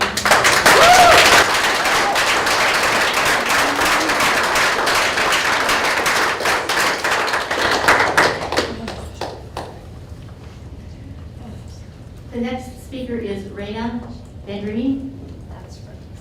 It's close, it's not totally right. Good evening. Hi, good evening. If you can give your address for the record, I'd appreciate it. Raina Vendrini, 27492 West Chicago, Livonia. You know what this is? Interesting, right?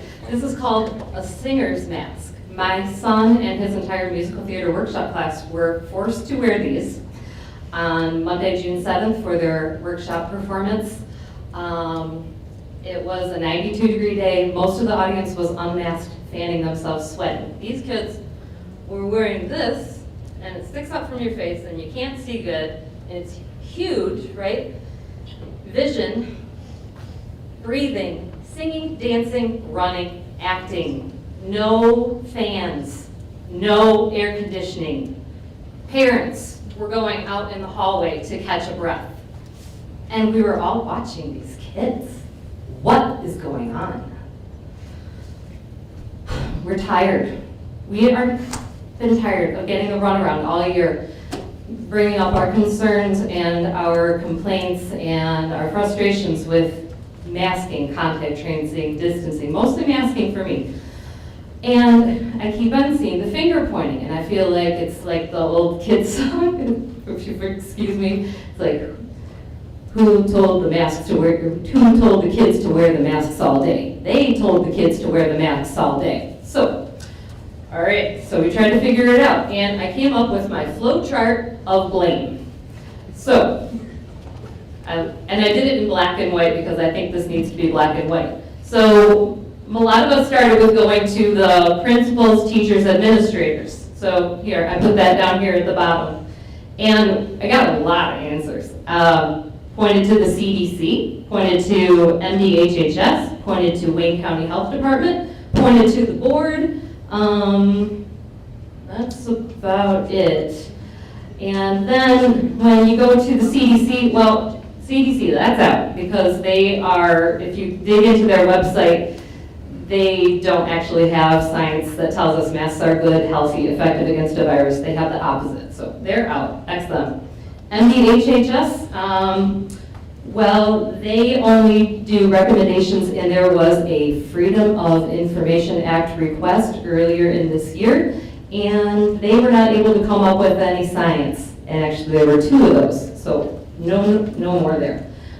Wayne County Health Department, that sounded more promising, but they told us that they only strongly recommend it. I emailed them, and they got back to me, and they said, well, we put out this return to school recommendations, not a mandate. It's up to the school boards. Oh, really? So I went to the school board.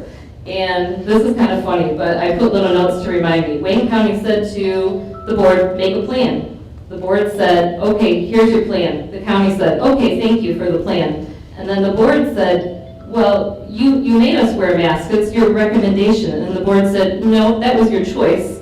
And the board said, well, still, it was you. And then, sorry, no, it's on you. That was your decision. But my point, I'll wrap it up, is what about with the parents? Parents said, well, the school board said, well, we included the parents. And the parents said, some of us said, oh, you did? Well, did you ask us recently when we got new information?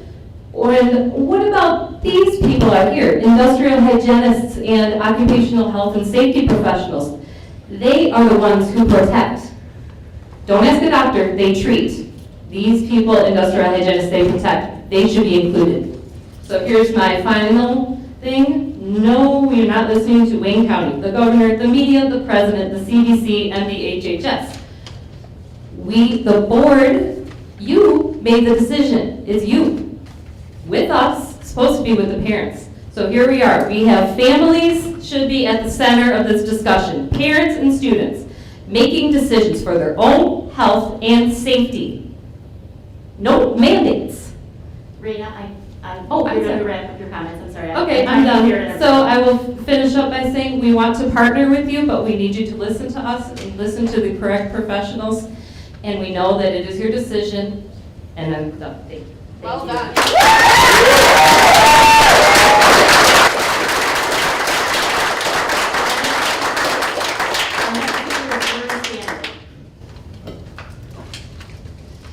And then if you could hold on a moment, Vern, I'm going to just list off the next 5, so they may be getting ready. We can get them from the other room if it's necessary. I'm having trouble reading this. I'm not sure if it says Joette? Is it? Joe. Looks like Joe. I say Joe Hug, but he left. Joe Hug? Joe Hug left. Okay. Joe Hug? You Okay. actually, If you can make sure. well, he's got it. Megan's He's down got there. it. Okay. Then it's going to be Megan Wallace. Megan, She's not speaking. No, it's just a question. It was just a formal question on the bottom. She doesn't Oh, want to. okay, this is a question only. Sorry.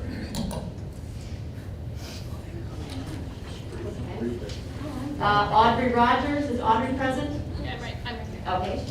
Okay. Jay Shore, Ada Rights Advocate. He's actually gonna be a phone call. I called earlier to talk to and got permission that I could hold up the phone for him to speak. You need to be present. We need to have. My him understanding present. he needs to be present. He's my ADA advocate, and I called the board to ask that. I called earlier the phone number for ADAs, and she said that it's not inside of the Michigan Open Meetings Act. I'm going to have to talk to you afterward, and what I have is information from our attorney. Like I read that. Why hide? The Michigan, we have advice from Michigan Association of School Boards attorney. So our legal counsel is advising us that if a school board is not conducting a virtual meeting in whole or in part under the Open Meetings Act, the recommendation is that the board limit public comments to individuals who are attending the meeting in person. I don't know if you know what the word recommendation means, but recommendation means that it's not a requirement. This is an ADA. It's not just a parent that couldn't make it in today. It is our ADA advocate. He lives in Texas, so he doesn't have the ability to be here. Right. But he is standing for our advocacy, which is legal and abound. What he can do is contact the board via phone or via email, and they are both available on our website for you. Copy that. More legal stuff. Okay, after that, it's going to be, it will be Tanya Hug. Is Tanya present? Yeah, that would be me. Okay. Colleen Callahan, is Colleen? She left. You double check on that? And then Paulette Olaf, is Paulette here? Okay.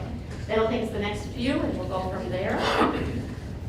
Vern Stanley. Vern, give us your name and address. Thank you. Hello, my name is Vern Stanley. I live at 35451 Minton Street, Livonia, Michigan. Welcome. Thank you. This is my wife Liz in the back here, my son Nathan, my daughter Lauren. Liz and I grew up in Livonia. We both went to public schools. I graduated in '89. Liz graduated from Churchill in '93. When our children were born, we lived downriver, so when it was time to put them in the school, we chose homeschooling them because of the poorly rated school system in Taylor. We knew that we were going to be moving to Livonia and look forward to putting them in the Livonia public school system. We started our daughter in Johnson Upper Elementary in 6th grade and had plans to enroll our son likewise in his 6th grade year. Lauren in her 6th grade and in the 6th grade and part of her 7th grade advanced and excelled, even taking advanced classes in math and language. She made friends and was treated well by the professional staff and her peers. Nathan had planned on having a similar experience. Then COVID. Obviously things changed, virtual learning, minimum distancing, mask mandates, and now talk of vaccine requirements. This is all quite an infringement on our personal civil liberties. These are not the values of the lessons I wanted to teach my children, nor do I think that other children should be learning these types of values. I'm sure the school board thought in its wisdom that everything that they have undertaken was in the best interest of the people they serve, but it has proven out to be false, and the policies need to be put back the way they were prior to the pandemic. The emergency is over. The shot is not proven. It is still experimental and under emergency use only. It is not FDA approved. It is recently shown to have possible serious, long-term, or even fatal side effects. In the true interest of the people of Livonia School, in the true interest of the people that the Livonia School Board serves, I would ask that they reconsider their current policies and return to normal operation. Removal of the mask and stand-up pop-up clinics do no harm. I will say that I have been to a school board meeting last week, and I am convinced that all of you, along with the people of the district, the other professionals of the district, the principals and the teachers, all have the students' best interest at heart. But you need to think these things through, and there are bigger repercussions from the decisions that are made.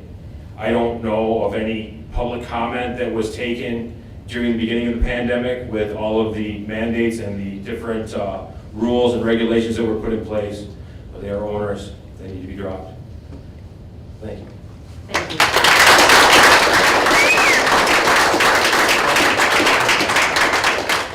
As a point of clarification, Livonia is not requiring vaccines. I just want to make that point clear.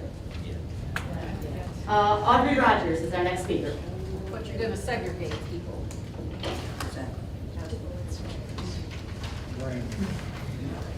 Audrey, can you give us your name and your address? Is it on? Yeah. Yep, as long as the screen you're on. My name is Audrey Rogers, and I live at 36937 Lakewood Street. Like many people here, my family lives in Livonia on purpose. We like it here. My kids are happy here. And a lot of us showed up today because we recognize that as much as we love our district and love what we have had in the past, LPS needs a course correction. I've done a lot of reading in the last few weeks, and as of May 5th, MDHHS has advised local health departments to advise the districts in their locale. And Wayne County put out the return to school roadmap, and the only mandate that I saw in there was the governor's emergency orders that have since been overturned. And if I remember correctly, at the beginning of the year, LPS's return to learn was voted on by the board. So I believe the board has the capacity to course correct. Currently, there seems to be great overreach in bureaucracy. We have the MDHHS that you're choosing to follow at this point. In Iowa, the legislature has passed a bill and signed into law by the governor to block any mandates that the schools can have to mask children. So Iowa children can now be free of masks. I would like Michigan children to be free of masks if they so choose. Today, this morning, my son is in 4th grade. He didn't feel well and he vomited into his mask. I don't know if that's something anyone has ever considered. Not that vomit is great anywhere, but in a mask it's certainly disgusting.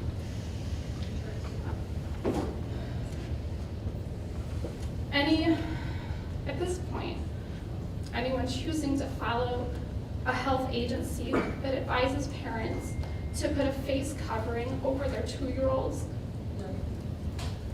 this agency has lost credibility in my eyes. So I urge you to course correct. Thanks for your time.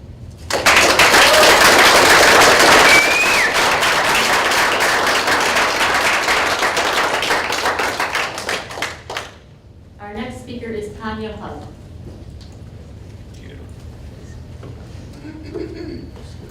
Hello, thank you for having me. You're very welcome. Tanya Hug, and I live in Livonia.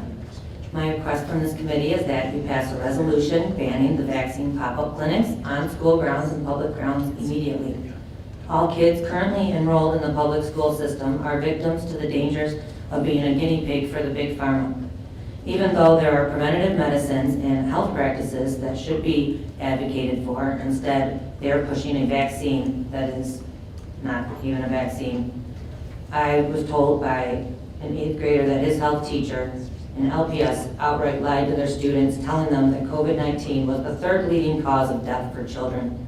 It's spoken from a child. I don't know if that's true or not, but that's what I was told.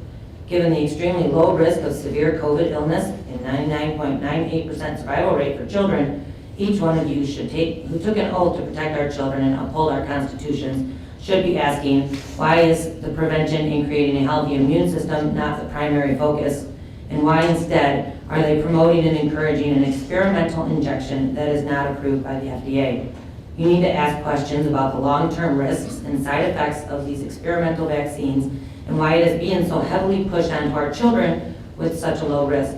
The emergency use authorization is being challenged in court because the risks and adverse side effects of the vaccines that do not outweigh the risk of contracting COVID, including the myocarditis in children, which is causing the CDC to hold an emergency meeting to talk about ceasing the use of the vaccine in children. So I don't understand why schools should have these vaccine clinics on school grounds, period, especially while the CDC is questioning the safety of the said vaccines. Any question to the safety of these vaccines should create an immediate stop to the use of vaccines in children, especially offering them to children on school grounds. It is a medical treatment, not a school grounds problem. You're making the choice to have this pushed on school property and offering it by school emails. And don't try to point the fingers and pass it off as policy. It is your choice to enforce these recommended mandates or not. We have gone through all of the hoops and the finger pointing, and it goes back to the school board, and the school board needs to answer to us parents. What is the incentive for the school board to have and promote these vaccines and make them available on school grounds to our lowest risk age group? I would like a written email with that information, please. There are too many risks, and you should not be promoting the vaccine until these risks have been addressed. What is the argument or validation or incentive for allowing medical vaccine pop-up clinics on your school grounds? Children whose parents choose to give them the vaccine should be going through their primary care physician who knows the child's risk for this heart condition or not. A pop-up clinic on school grounds doesn't know what the child's history or health risk to its adverse side effects are. This is a medical issue, not a school issue. You are crossing the line that you have no right crossing. Let that be a decision those parents make with their doctors. The medical decisions that we're supposed to. We don't know the long-term side effects, but we know the short-term adverse side effects, and it's causing myocarditis and inflammation of the heart in our children and even death. Listen to the facts that are being presented to you and stop this now. Again, I would like to ask that you immediately ban the vaccine jab clinics on school grounds because it is a medical issue and not a school issue. Thank you very much.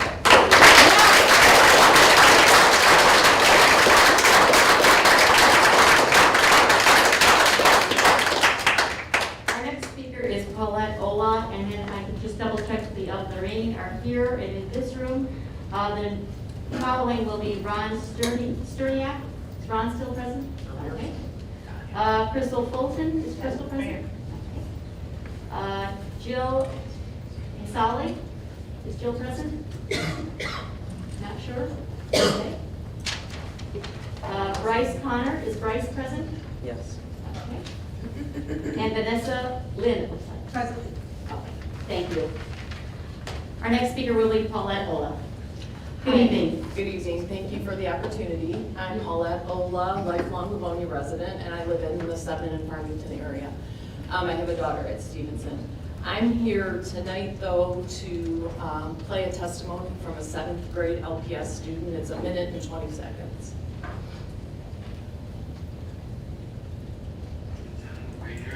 Seventh grade in Livonia Public Schools. What happened at school last Monday, your first hour? I'm sorry, but the people who are speaking are supposed to be present that And I meeting. felt dehydrated even though I had been drinking. Okay, well, I don't understand the difference between reading, someone's testimony and playing it. So basically, what happened was, this child had a mask on and felt sick and couldn't breathe. And, you've heard this story many times because this is a human issue. I mean, you guys got to be dying right now, right? I bet you can't wait to get out of this room and take your mask off your face. I mean, let's be honest, right? So, and the doctor who treated the child said that he felt that the issue that the child had was from the mask. So there's medical information from professionals that say this is not good for people, and we know this. I mean, we're human beings. We breathe fresh air and we don't inhale our waste. That's not normal and it's not healthy. And I didn't know, I'm learning a lot at this meeting, so I'm really glad I came. But it sounds like you guys have the power. Do the right thing. Do the right thing. We've learned from our history. We've learned from our history that we cannot say, I was just following orders. Come on, let's go. Really do the right thing. So I am going to make sure that you get this testimony however I can, because I came to do this, and that's not fair to the 7th grader whose testimony this is. So you will receive it. And again, thank you so much for the opportunity. And you guys have a tough job, but man, do the right thing. We're counting on you, and our kids are counting on you.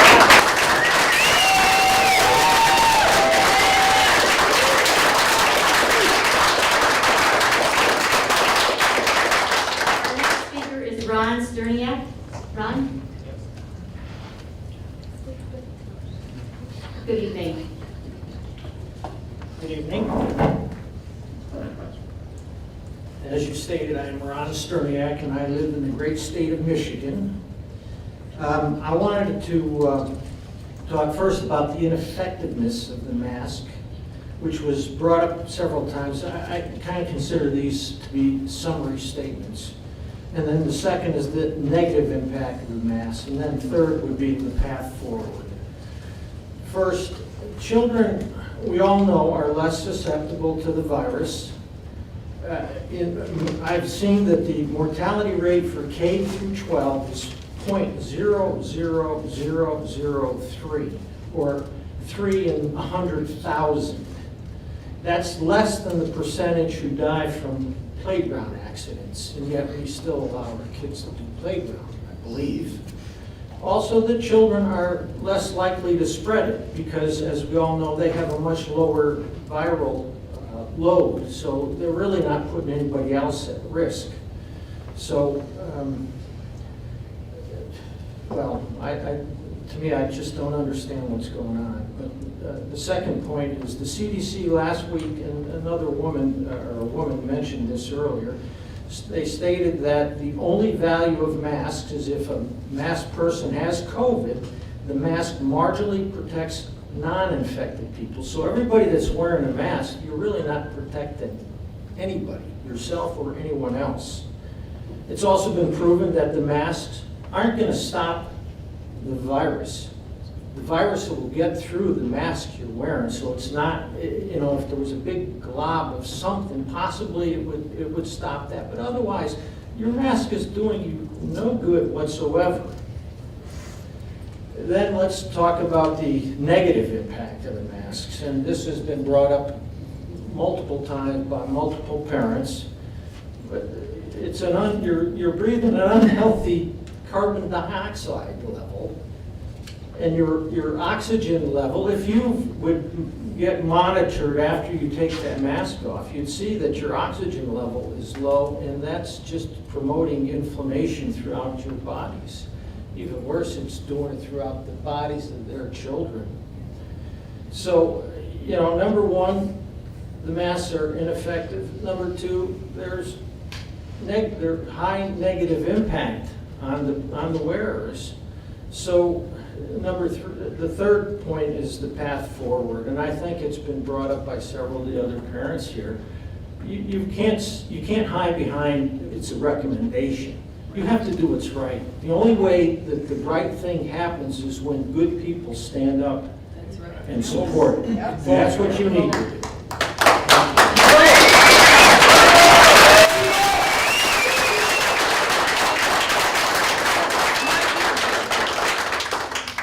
Our next speaker is Crystal Fulton.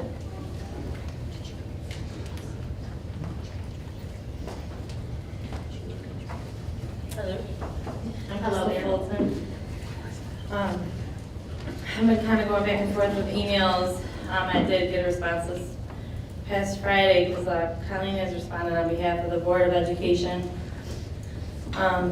Says regarding our mask concern, the school district is a governmental entity and it requires to follow direction from the MDHHS and the Wayne County Health Department. As she said earlier when she repeated her email she sent out kind of as a mass thing to each one of us as a response.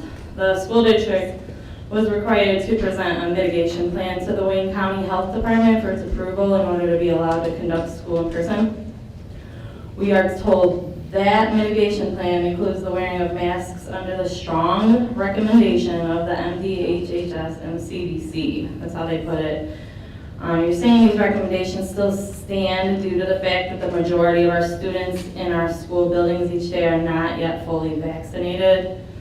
I'm being told you respect our individual rights to hold any opinion we have when it comes to vaccinations and masks, but you're lying and you're saying the Livonia Public School District or the Board of Education alone cannot make the mask decision. These children are being abused with these mandates.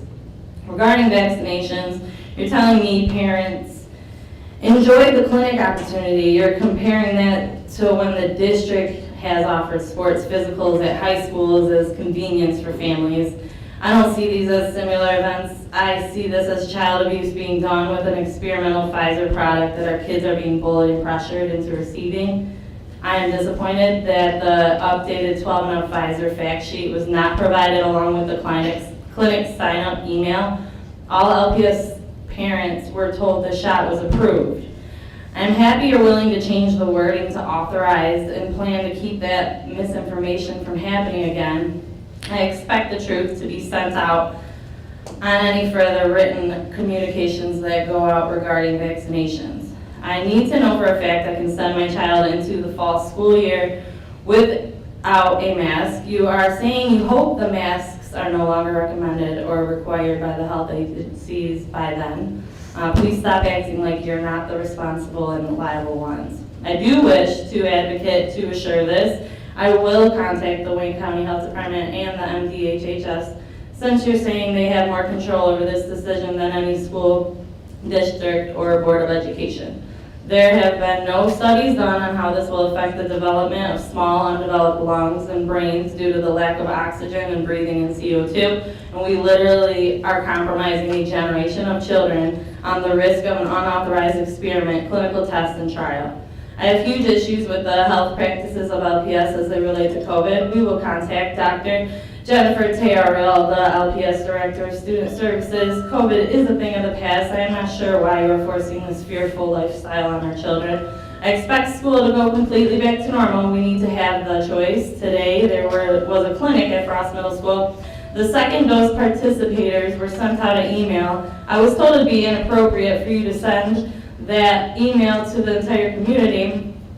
I would love for you to admit your mistake and why you had to legally switch the wording to Pfizer-BioNTech COVID-19 vaccine, in parentheses, authorized for children 12 and up by the FDA under the emergency use authorization for the prevention of COVID-19. I really hope the pharmacist on the site is liable at the vaccination clinic.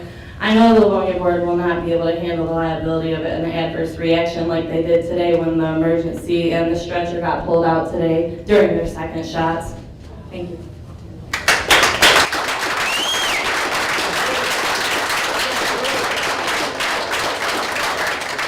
The next speaker is Bryce Connor. Is Bryce present? BC will be holding an emergency meeting of its advisors next week. So, as you heard from multiple other parents today, by you guys it is recommended, not required. So it is in your hands and you're choosing to make it for the children for them to have to wear their masks at school. But I also have this video to play talking about this disease that's going, or not disease, but something of the COVID vaccine. BC will be holding an emergency meeting of its advisors I'm next sorry, week. Bryce, the people who are speaking are supposed to be doing the speaking here. I can't be bringing in outside people who are not present. I mean, I can't exactly bring a news crew into here. Tell us what So, it said. can I play the Can you tell us what you said? So the COVID-19 vaccine, more commonly in the second shot, is bringing around a medical disorder that is causing inflammation in the heart amongst young children around my age, more commonly males, and is making the heart, or it is causing inflammation in the heart, which is, well, not good. And you don't hear about this stuff. I mean, it's on the news, but not many people hear about it. And when you're going to the vaccine clinic, people aren't told about this. There's no informed consent, and the CDC is having a board meeting next week going to talk about this issue, but yet we are still having these pop-up vaccine clinics on school grounds, even though we know this information and it's happening, but we don't choose to do anything about it. We don't choose to stop it. We don't choose to say, okay, maybe we should do this another time when we have more information about it. No, we let it go through, and we let our students and parents of LPS get their second dose of the vaccine. And I know it's their choice, but they're not informed about what is happening from the vaccine. They're not informed about what is in the vaccine. So they should know what is in it and what is causing them before they inject it into their bodies. Thank you for your time.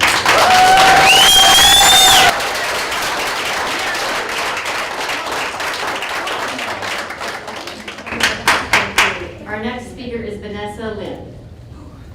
What I can do is wonderful as a young. Yeah, right. This is amazing. Are you public school here in Livonia? He's I have been. Oh, you're This is the amazing. first year. This is was great. until this year. That's fine. I'm probably not going to be as good as him. I'm nervous. My name is Vanessa Lynn. I live in Michigan. My daughter, first of all, she goes to Ivy League Classical Academy. I love my school. She's been face-to-face, full-time, 5 days a week. Art, recess, music, gym, learning, bonding, Valentine's Day party, Christmas parties. It's been amazing.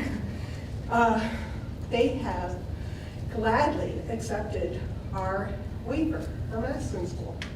The health department allows you, as a parent and or child, to state just simply, you cannot tolerate wearing a mask in the orders. I sent that in.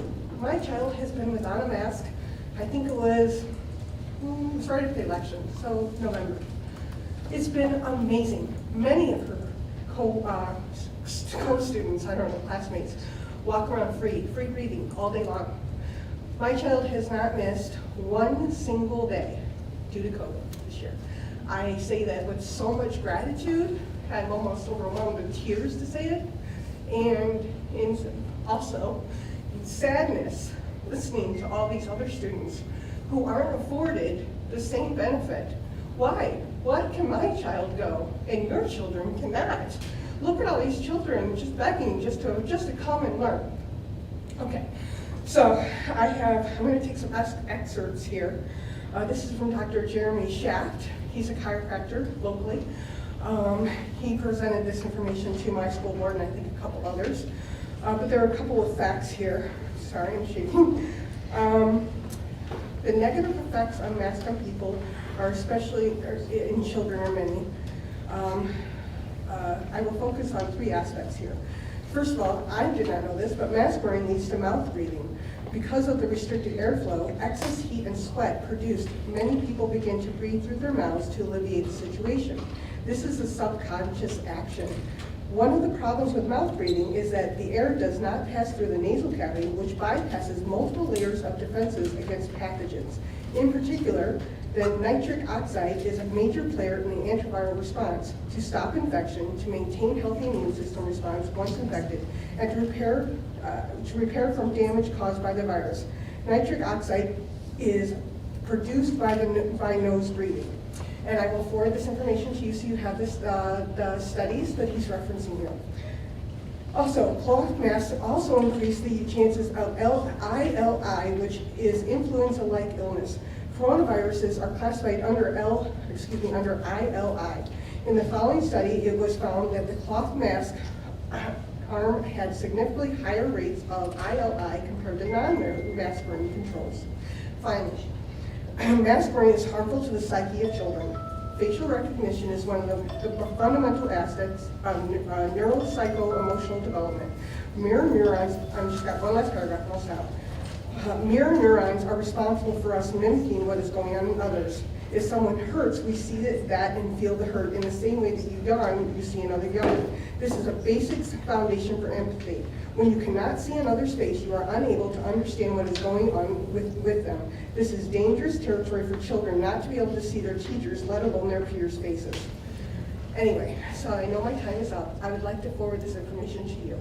And from the bottom of my heart, I would ask that you please take the power that you have and enable these children and these families to make medical decisions for their own family.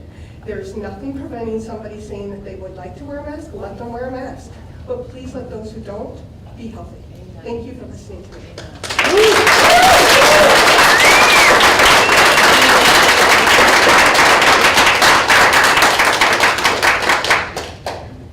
Thank you to all of you for coming and sharing your information with us this evening. It has been a very long, complicated, difficult 15 to 18 months. I don't think anybody wants to be dealing with the situations that we're dealing with. Please know that we are making the very best decisions that we can with the information that we have, which is voluminous. And thank you for being with us this evening. The next item on our agenda this evening is item 7, business matters, and we're going to item 7B, approval of architecture and engineering firm for the 2021 bond. May I have a motion, please? Yes. Mr. Johnson. Move that the Board of Education of the Livonia Public Schools School District approve the recommendation of the owner's representative, Prana, to award the contract for architectural and engineering design work for Project 1, renovations of existing facilities and air conditioning upgrades, to French Associates, Inc., Rochester, Michigan, in the amount of $4,484,980, and for Project 2, additions and renovations to the robotics program and early childhood center to TMP Architecture, Inc., Bloomfield Hills, Michigan, in the amount of $1,246,500, and authorize the superintendent or her designee to negotiate and execute final contract. Support. We have a motion by Mr. Johnson, supported by Mr. Centers. And we have Mr. Francis. Thank you very much. I believe we were going to have, Pardon? I'm not certain if Paul Muriel is here this evening or if we. No, they're not. Okay. You're stuck with me. Okay, no, we're perfectly great with that. Okay. To be fair, I did ask that, I told them that we had a good conversation last week, as those who tuned in to last week's meeting know.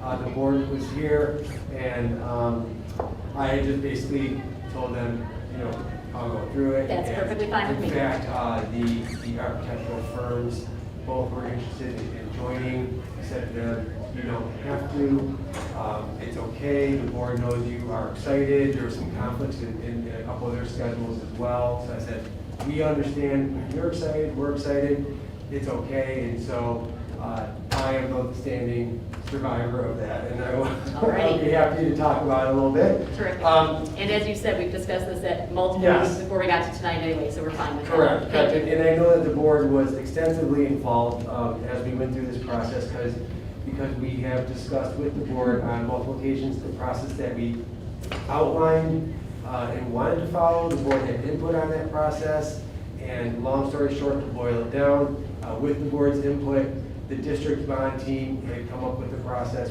with regard to inviting architectural firms to bid, and then reviewing their bids, and narrowing the folks to come in for an interview.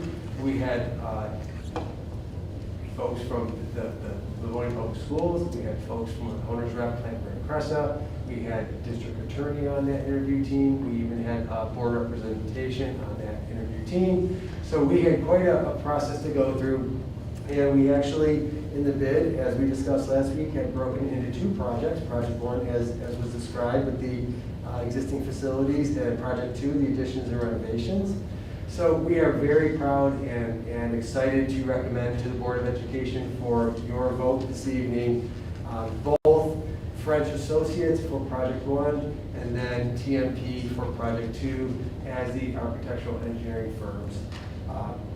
The architect and engineering firm is a vital piece. It is our first piece in this puzzle. We will begin this week, if the board approves both of these firms, to be meeting with them on a regular basis. We already have planned out schedules, so it is the first piece in the puzzle. It is a very important piece. They will be our advocates, they will be our help, they will be our team members moving forward with the 2021 bond. So we do recommend both French and TMP for each phase 1 and phase 2 as recommended in the resolution of the board. Okay, great. Are there comments or questions from the superintendent or board members? And again, this is, as we said, this is a sizable item to vote on, but we have studied it and discussed it at multiple meetings prior to this evening. Alrighty, seeing no other comments or questions, we have a motion by Mr. Johnson, supported by Mr. Centers, for the approval of architecture and engineering firms for the 2021 bond. Mrs. Bradford, would you please take the roll? Mr. Johnson? Yes. Mr. Centers? Yes. Mrs. Acosta? Yes. Mrs. Jarvis? Yes. Mrs. Bradford says yes. Mrs. Bonnefield? Yes. President Burton? Yes, and that motion passes. We're very excited to delve into the work. We are. We've got a lot of work to do, and I drug out the a lot because it is, but we have a great team. We have the owner of the plant, Latte and we have two fantastic architectural firms. We had all of them that really have been are fantastic, and it was a difficult decision. Of course, your colleagues here. Pardon? Of course. And all of my colleagues here, we like to pull everybody in and get all of those backgrounds, experiences, and input from my colleagues as well. Terrific. Alrighty, next. We didn't vote on that yet? We did, okay. Okay, we are on to the next item, which is item 7C, approval to purchase maintenance plow truck vehicles. May I have a motion, please? President Burke. Mr. Centers? Move that the Board of Education of the Livonia Public Schools School District approve the purchase of 3 model year 2021 Ford pickup trucks with plow and tow packages from Gorno Ford, Woodhaven, Michigan, for a total cost of $125,298. Support. We have a motion by Mr. Centers, supported by Mrs. Jarvis. Mr. Francis?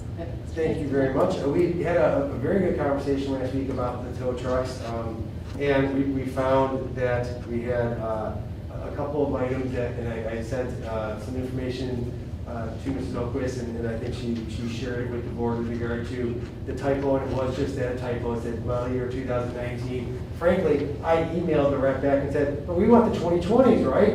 And he said, really, you're getting the 21s? So accidents happen, and unfortunately, we were always getting the 21 model year items. That's what's on its way. We also had this conversation about what to do with the 2015s versus the 2009s. And as that update, the 09s are the oldest ones in the fleet. The next oldest ones are actually the 15s, and those will be sent down to the 3 high schools so that they have a more up-to-date model, and then we will get the trade-in on the 09s. What I have in front of you at the $125,298 is the full price for the 3 F-250s with the plow packages on them. In reality, it'll be slightly less than that because of the trade-in value.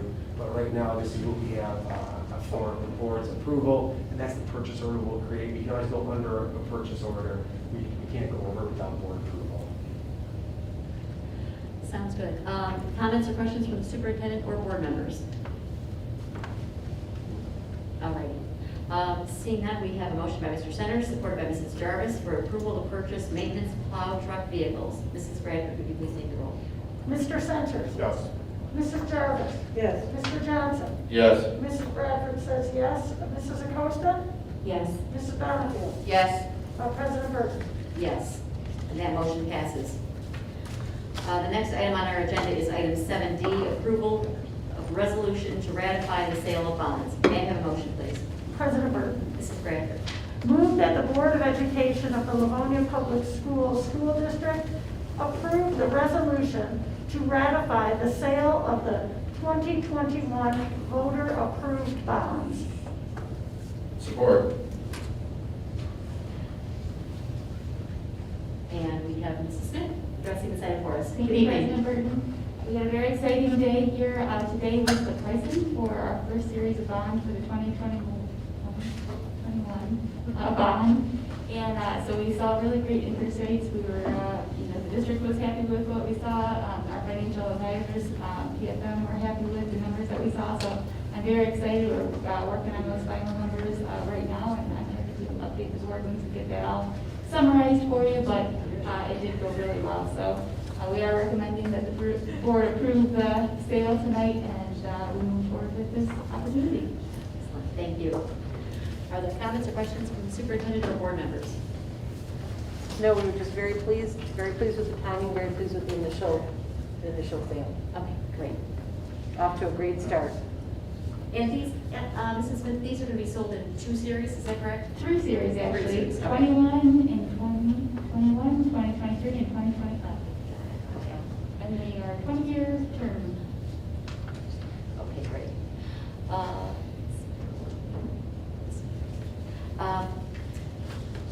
Okay, any other comments or questions on this item? We have a motion by Mrs. Bradford, seconded by Mr. Johnson, for the approval of resolution to ratify the sale of bonds. Mrs. Bradford, would you please take the roll? Mrs. Bradford says yes. Mr. Johnson? Yes. Mrs. Jarvis? Yes. Mr. Centers? Yes. Mrs. Bonnefield? Yes. Mrs. Acosta? Yes. President Burton? Yes. That motion passes. Thank you very much. The next item on our agenda is item 7E, adoption of the 2020-2021 final budget amendments. May I have a motion? President Burton. Mrs. Bonnefield. Move that the Board of Education of the Livonia Public Schools adopt the attached amended budgets for the 2021 school year. General Fund, Budget Projects Fund, Special Education Fund, Debt Retirement Fund, Old Sinking Fund, 2020 sinking fund, technology fund, 2013 bond fund, capital projects fund, food services fund, health and welfare fund, scholarship fund, and the school activities fund. Support. We have a motion by Mrs. Bonnefield, supported by Mrs. Bradford. Mrs. Smith? Thank you, President Burton. And again, thank you for the opportunity to talk with the board in depth over the last few months as we prepared this final budget amendment. Because we've gone over the detail, I'll be brief this evening. Just to remind the board and the community, we started this school year off with $33.8 million. We estimate our revenue to be $155.2 million and estimate our expenditures to be $158.5 million, which will leave us with $30.5 million or 19.2% to start the next school year off with. So again, that's a great spot to be. The Michigan School Business officials recommend 15 to 20%, and that's where we find ourselves with the school year. Are there comments or questions from the superintendent or the Board of Education? And we're thrilled to have a fund balance that's healthy enough to add in a lot of these supports that we're able to add in for this coming school year to help our students. So it's a wonderful thing. Any other comments or questions? Seeing none, we have a motion by Mrs. Bonnefield, supported by Mrs. Bradford, for the adoption of the 2020-2021 final budget amendments. Mrs. Bradford, you can take the roll. Mrs. Bonnefield. Yes. Mrs. Bradford says yes. Mrs. Acosta? Yes. Mr. Centers? Yes. Mrs. Jarvis? Yes. Mr. Johnson? Yes. President Burton? Yes. Thank you. That motion passes. Thank you.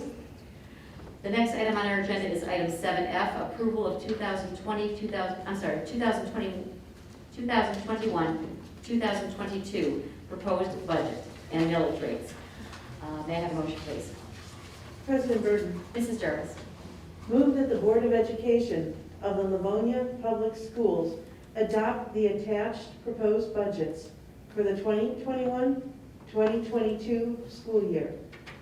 General Fund, Funded Projects Fund, Special Education Fund, Debt Retirement Fund, 2013 Bond Fund, 2021 Bond Fund, 2020 Sinking Fund, Capital Projects Fund, Food Services Fund, Health and Welfare Fund, Scholarship Fund, and School Activities Fund. Support. We have a motion by Mrs. Jarvis, supported by Mr. Centers. Mrs. Smith. Thank you, President Burton. Again, we discussed this in length at a number of meetings, so I'll keep it brief this evening, but I did want to point out, again, we think that we'll be ending with about $30.5 million worth of fund balance this school year. We do know that we can't spend a dollar more than what the board's authorized, so we do anticipate that expenditures will come in favorably, and so we've been proactive and added $1 million into the beginning fund balance for next year to take that into account. We anticipate revenue next year to be $152.5 million, expenditures to be $159.2 million, which will leave us with an ending fund balance in June of 2022 of $24.7 million, and still within that 15 to 20% range at 15.5%. I will mention, not only is this included on our website on the board information tab and the agenda, you can also find it. The public can also find it on the transparency page. So if you look for the icon on our homepage and click on that, this budget will get uploaded there once the board approves it this evening. Thank you. Mrs. Oakwith? Mrs. Owens. Thank you. I wanted to just take a moment because I think over the past several weeks, we have had many extended discussions about the budget. And I think collectively, we are extraordinarily proud of what we're bringing forward, not only to close out this school year, but the recommendations for the general fund, the ESSERS 2 and 3 funds, the equalization payments, and we have spent quite a bit of time talking about the direction of those dollars to support our students, to support our staff, and to provide the resources we need to move forward next year in a way that will allow our students to continue to flourish, give all of our staff the support they need to be able to do that important work. And when we shared last week, both at the study session and at the committee of the whole meeting, we spent some time looking back to where we started with the enhancement millage in 2016 when it was first passed. And we took each department and spent a little bit of time talking about a then and now slide. And it was extraordinarily illustrative of the commitment that the board has approved year after year with our budget recommendations to really focus in on the needs that we are hearing about. And so while we're covering it rather briefly this evening, I did want to make note that we will be sharing with our staff and we will be sharing with our community a summary of those slides that will talk about the enhancements that have been made since 2016 through the Wayne County Enhancement Millage, and specifically what we're looking to focus on next year. You remember we have the 3 buckets of the academic and learning support, the social, emotional, and student re-engagement efforts, and then that last piece of district-wide resources that impact across the board. And although there may be some hardy folks that stick with us throughout our entire meetings, of committee meetings or join their study sessions, I think the vast majority do not, and understandably, they tend to go on quite a while. But the reason they do is because we're really delving into those decisions. And you've allowed us to make recommendations and approve a number of decisions and modify those along the way to really reflect on what we've heard from our parents, from our staff, from our school leaders. And so what we're going to be doing is putting out a summary of information that will highlight, and I've been told if we keep it under 3 minutes, we might have a strong chance that folks will watch the PowerPoint with a little bit of a voiceover. And we're going to get that out later this week once the board has made their final approval. So we really have the opportunity to collectively as a district feel a sense of pride of the continued reinvestment in our staff, in our students, and in our schools. So I think we are pretty excited about this coming school year. We are so tremendously proud of what has taken place this year. Now, does that mean it was smooth and it was easy? Not by any stretch, but the efforts that have been made throughout this school year by so many are worthy of being recognized, and it's worthy of reflection about what we've learned. It's one of the things we continue to look at is what do we need to continue to bring forward, because we've learned even more, and as they say, when you know better, you do better. We like to believe that some of the things we're bringing forward are very reflective of that, but they are also continuing to address the needs of our students and our staff in the important work we have to do. So that will be coming out, and we hope that will be a digestible way for folks to know the commitment that this district is making as we move forward, as we close out this school year, and as we look to starting a wonderful year next year. Comments or questions for other board members? Mr. Johnson. Thank you, President Burton. Mrs. Smith, I know we've asked this question before in the past, and I think from time to time it's important that we put these numbers into perspective. And I look at a $30 million fund balance or a 19% or a 20% fund balance. But if we were to lose all of our funding, how long could we operate with that amount of money?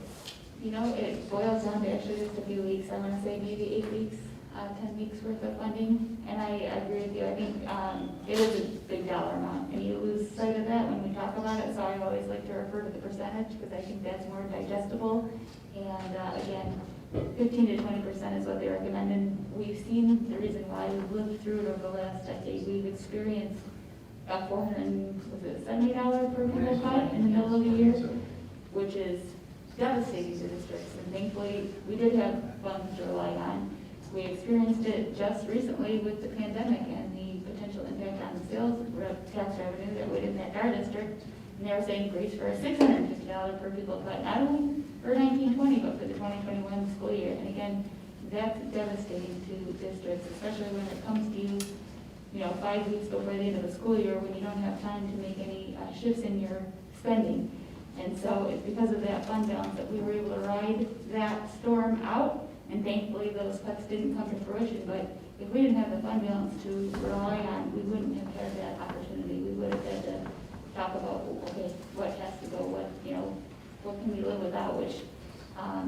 because of those $470 cuts years ago, there's really nowhere to go. There's no easy, low-hanging fruit. Every decision is a challenge because, budgets have really been strict over the years. And so, it's the fund balance that helps us weather these storms. We also see it, just the agenda item earlier was about our bond sale. We've been upgraded in the last couple of years, and they point to our financial stability that's grown over the number of years, so our bond rating has gone up. And that ends up saving our community and taxpayers money because we're able to get better interest rates on these lending opportunities.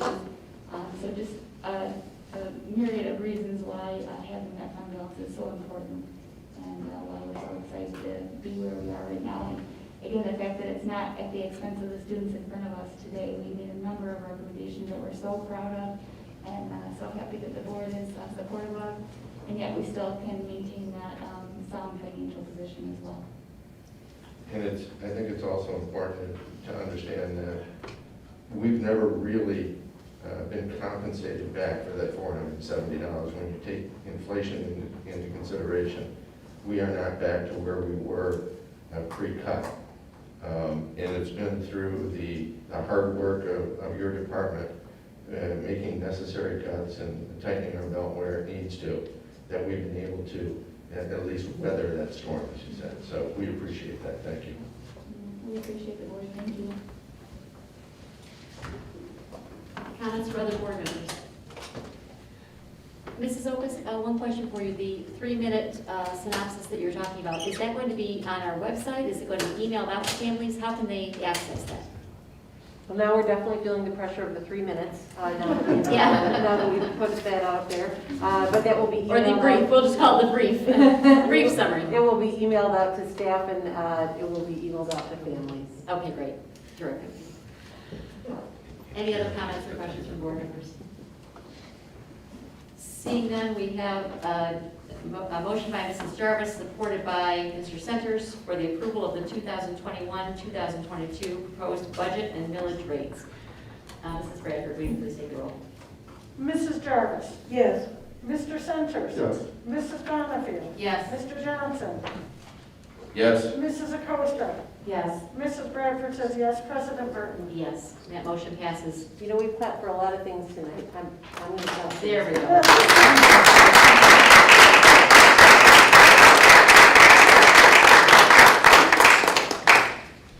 The next item on our agenda is item 8, instruction matters, and 8A is the reconfirmation and benchmark data for the extended COVID-19 continuity of learning plan. And we have, this is not needing a motion, this is just an update, and we have Mrs. O'Brien. Thank you, President Burton. Yes, so this is required and a part of our Return to Learn plan that we presented back in August of 2020. The state of Michigan requires that we presented publicly and post to our website our mid-year benchmark assessment results, which we did on February 8th at a committee of the whole meeting. And we are presenting at our very last board meeting of our school year this evening. Our iReady is our benchmark assessment that we put into our Return to Learn plan. And it is testing students from kindergarten through 8th grade. This year we also gave it to 9th graders because our 8th graders did not take it last year, but their scores are not a part of our Return to Learn. When we wrote our goals, we wrote a reading goal and a math goal. They're aligned to our school improvement goals. So what we did is we said we wanted students to reach their 50% individualized growth at the mid-year and 100% of their growth at the end of the year. So iReady testing closed on Friday, and some students didn't get to quite finish because we ended the day early, and there are people like me who might wait till the last minute. But we also have to stop and think for a minute before we look at the data of the different platforms students took it and how really muddy this data is this year. The first time we took it, at the beginning of the year, we were remote for the month of September. And so some students took it at home who were our in-person students, and then our virtual students also took it at home. So the younger the student, the harder it is maybe to let them struggle on a test that's diagnostic in nature. So diagnostic means it continues to get harder and stops once they hit their threshold. And the more they answer questions and it's easier, it keeps getting harder. So if somebody's helping a young student, then it might take them farther. An example would be that I have a friend who's a kindergarten teacher whose student was at the 4th grade level at the mid-year, and the mother said that the child couldn't do the end of the year assessment. Well, they weren't really quite at a 4th grade level on their own independently. So I shared with you the data. So have that lens in your mind that our students, there's many reasons why this data is not good data, and we are looking forward to the fall when we have our normal testing schedule, when our students take it in the classrooms with our teachers. So underneath our goals, I recorded just the straight achievement of our students, both in reading and math. So we had growth in reading and math in every area. So all students grew from fall to end of the year. Mid-year assessments, some went up, some went down, but by the end of the year on iReady, it's looking at if you are at grade level, you score mid or end of the year on the assessment. So all students grew in reading and math. Our economically disadvantaged students grew. Our special education students grew. Our English learners grew. So our scores are in the range from 20% proficient to 43% proficient in reading and or math. And that is an improvement from our fall score. So knowing the different places students have been this year, we really look to hope to recalibrate our assessment in the fall and really look at where students are. As you can see, our demographics also break out our scores for females and males, and our demographic groups of our white students and our black students, our Asian students, and our Hispanic students. The very last 2 rows show our virtual students and our non-virtual students. We did not have that information in the fall. They were not identified in iReady as being virtual. So you can see that actually our remote students, their scores were stronger than our in-person. But that might make sense with some of the idea of students had some help with this assessment.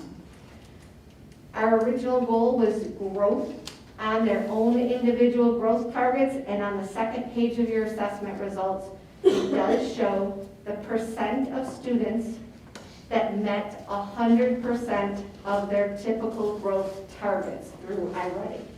And that's probably a better data piece. That's individualized, and each child has their own growth targets based on their previous assessment. And so you can see that our students, again, range anywhere from 45% to 61% of our students hitting their growth targets in iReady for this year. So again, I'll just recap. This is required by the state of Michigan. We'll be posting it to our website.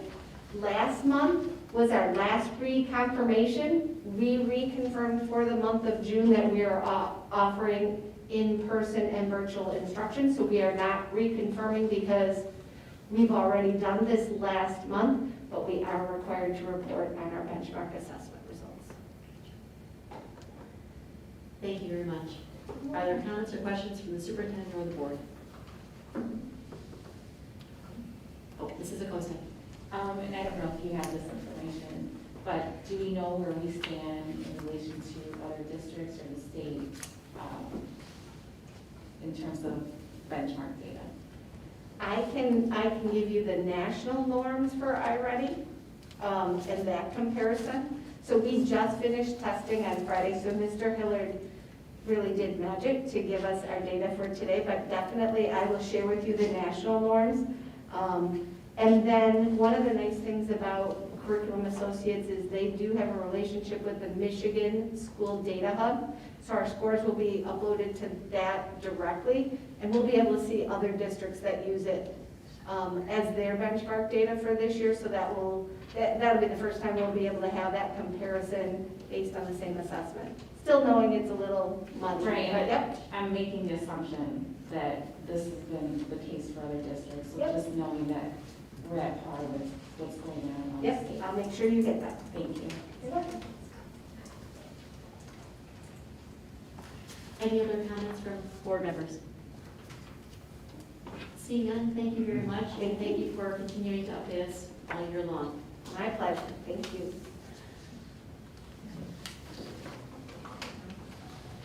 I'll just note that at this point, I don't believe Mrs. O'Brien or I have information about whether or not this will continue to be a requirement going forward. Hopefully we will know that before the start of the year, but one never knows.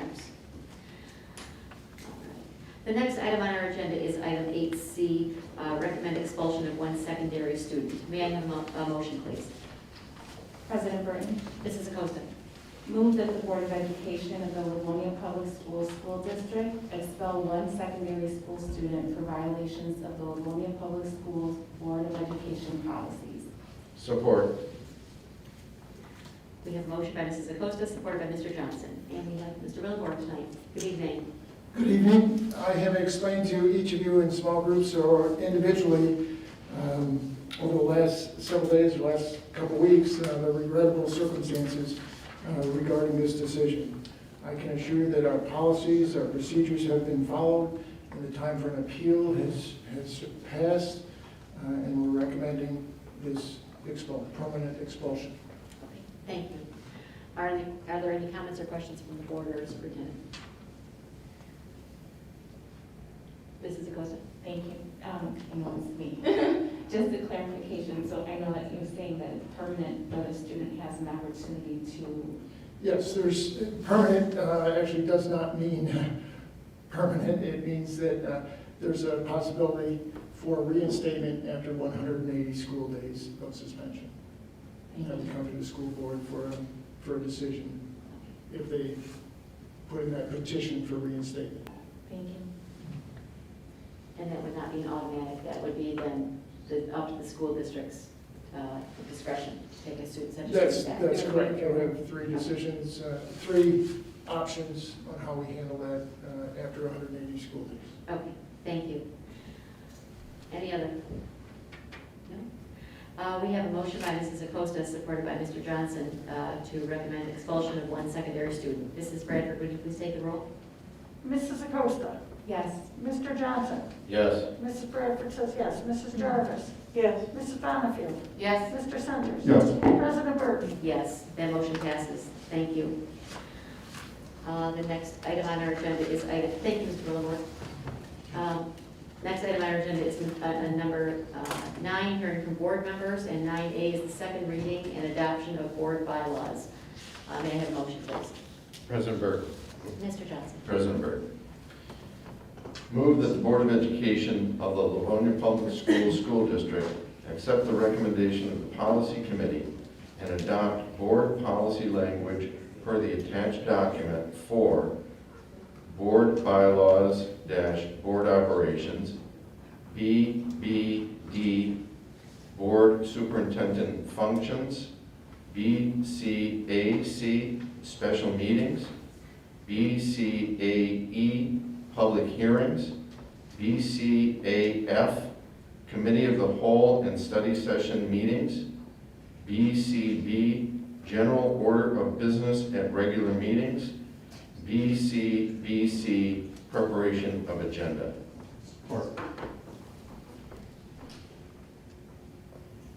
We have a motion by Mr. Johnson, supported by Mr. Centers. Are there comments or questions from board members? I do have one suggestion, but does anybody else have a comment or suggestion on anything that's before us right now? On board bylaw BCB, this is the bylaw that sets the general order of our meetings. I would like to suggest that we flip instructional matters and business matters. And the reason for that is because, especially with our bond coming up, we're going to be having a lot of architects, contractors, et cetera, owners, representatives presenting to the board. And if we can do that, we can get those folks put a little bit further up on our agenda. And bless the heart of our cabinet, who does a lot of our instructional matters. Our cabinet needs to stay to the end of our meetings anyway. But if we can do a courtesy to those who can get in and out of our meetings and get them home a little sooner on Monday nights, I think that would be courteous. What are the thoughts on flipping instructional matters and business matters? Mrs. Bradford? Thank you, Mr. Burton. I don't have any qualms about that. I think it's a great idea.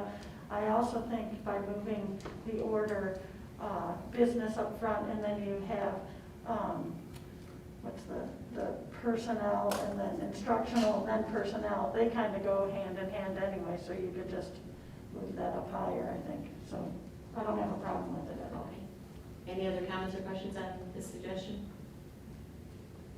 Mr. Johnson? Yeah, I'm fine with it. I think it's a good suggestion. Okay. I think our folks who deal with our school district will be most appreciative. The other wording suggestion that I'm going to change is something that had kind of an unintended consequence. With audience communications, we handle that near the beginning of our meeting after district update from the superintendent. And then if it exceeds 15 minutes, the way we have it right now, it says limited to a total of 15 minutes with remainder following personnel matters. And that works out perfectly fine unless for some reason such as tonight, we move personnel matters. If we have a principal appointment or such, and we move personnel matters, then it kind of puts that into the middle of the meeting, which is not what it was really intended to do. I'd like to suggest that we change with the remainder following personnel matters to with the remainder preceding hearing from board members. It means the same thing under normal circumstances. It doesn't mess it up if we have to alter the schedule or alter the agenda in any way. Is everyone okay with that? Okay, so it would read audience communications limited to a total of 15 minutes, meaning at that time period at the beginning of the meeting, with remainder preceding hearing from board members. Are there any suggestions or comments on any other board bylaws that are up for review for second reading at this time? Seeing none, we have a motion by Mr. Johnson, supported by Mr. Centers, for second reading and adoption of board bylaws BBD, BCAC, BCAE, BCAF, BCB, BCBC. Mrs. Bradford. Question. Yes.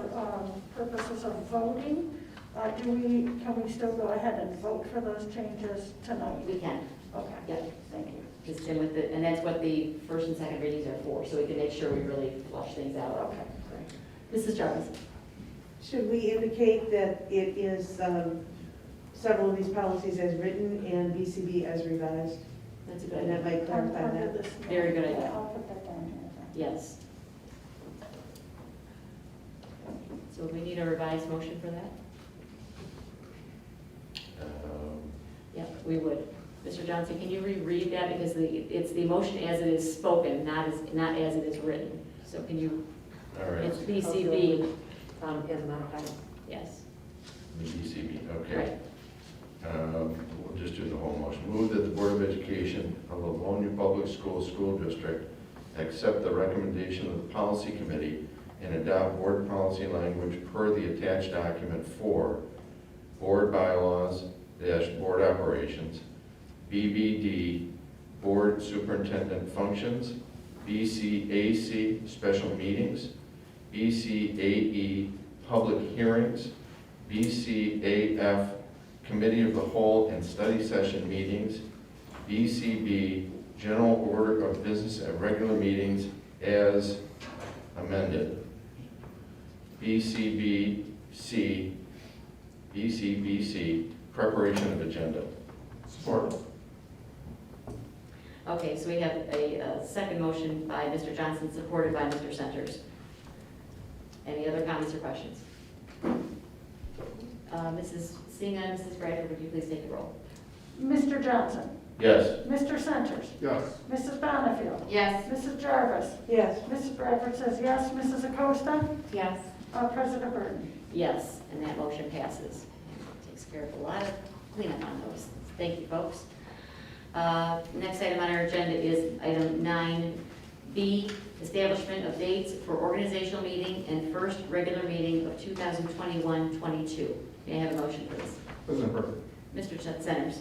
Move that the Board of Education of the Livonia Public Schools School District hold its annual organizational meeting at 6:45 p.m. on Monday, July 26, 2021, and that a regular board meeting be held directly following the organizational meeting, commencing at 7 p.m. Support. Comments or questions? Mrs. Bonnefield? Can we change the time on that, because we did. decided to move Yes, our... we did. Yes. May I just amend that? Yes. I apologize. That should have said That's okay. the district hold its annual organizational meeting at 6:15. And then the regular board meeting be held directly following the organizational meeting commencing at 6:30, which is our new start time for regular meetings. Yes. And of course, prior to that, we will have the study session, but that does not need to be voted upon. Okay. Mrs. Burton, would you like a new motion? I would love it. Thank you. Move that the Board of Education of the Livonia Public Schools School District hold its annual organizational meeting at 6:15 p.m. on Monday, July 26, 2021, and that a regular board meeting be held directly following the organizational meeting commencing at 6:30 p.m. Support. Okay, so we have a second motion from Mr. Centers, supported by Mrs. Jarvis. Good catch, folks. Are there any other questions or comments on this item? Seeing none, Mrs. Bradford, would you please take the roll? Mr. Centers? Yes. Mrs. Jarvis? Yes. Mrs. Acosta? Yes. Mrs. Bonnefield? Yes. Mrs. Bradford says yes. Mr. Johnson? Yes. President Burton? Yes, the motion passes. Thank you very much. Then we've come to the last item on our agenda, which is hearing from board members, item 9C. Are there board members who have things they would like to share this evening? Mr. Johnson. Thank you, President Burton. We have just wound up what has been an extremely difficult year. I mean, last year we had approximately 3 months at the end of the school year when we literally had to shut down. And the district mobilized very, very quickly to continue to provide the education to our students via a virtual platform. Then a significant number of people became involved in how do we continue that in the fall when we knew what we were up against. And the number of people that were involved literally from the ground up, and I'm talking custodial staff, bus drivers, teachers, cabinet, board members, parents, students, the number of people that it took to get us off the ground and get us back into an educational standing by September was monumental, to say the least. And we've been able to continue that through this year. Hopefully we'll never see another year like this. But I just want to say thank you to all of those people that were involved that made this year a success, notwithstanding the significant obstacles and hurdles that we had to get over. And hopefully come this fall, we won't have to deal with this anymore. We'll keep our fingers crossed. But again, a heartfelt thanks to everybody that was involved to get us to where we are today. Thank you so much. Excellent. Comments from other board members? Mrs. Bradford? Well said, Mark. I think that you echo the sentiments of all of us on this board tonight. It has been a tremendously difficult year, but such a proud year. I look back at so many of the activities and everything that went on this year, and I am truly proud of our district and of all those who worked so hard on behalf of the students to make their year special for them and to get us through some very difficult times. So I'm really appreciative of that, and it just is a testament to what a real solid district I think we have in Livonia here, and I'm real proud to be sitting on this board and working amongst the superintendent, the cabinet, and all of our staff and teachers and everything. And a hearty thank you to all our families who really had to pivot and were asked to do some pretty hard things on behalf of their students, just make difficult decisions, and we know it wasn't easy, and we really appreciate the partnership of our families, and to the students. Boy, we know how difficult their year was, and they just are so resilient, and really proud of just everyone's efforts to get through this year. So I agree with Mark. I'm hopeful that next year things will be looking different, and just we can continue what our main job is, educating our students to the best of our ability, and keeping our district running smoothly. So thank you to everybody.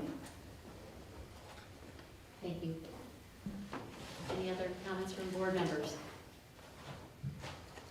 I echo what was very well said by both Mrs. Bradford and Mr. Johnson. Absolutely. Kudos to everybody involved. Our students, our staff, our parents, our families. I'd like to give a special shout out to Mrs. Oquist and our cabinet team.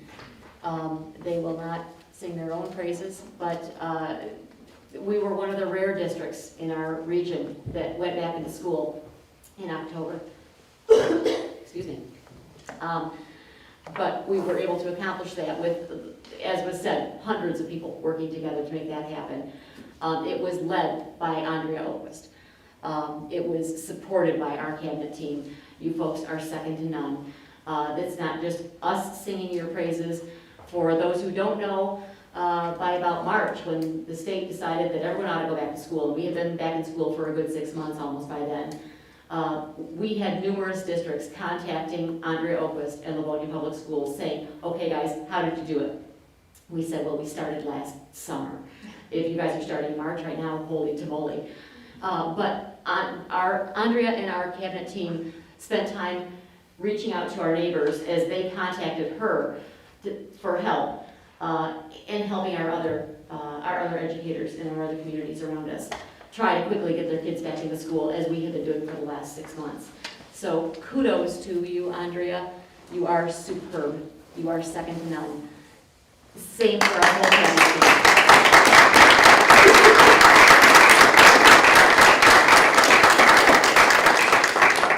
team. We are very proud to work in Livonia Public Schools. It's been a difficult year for everybody.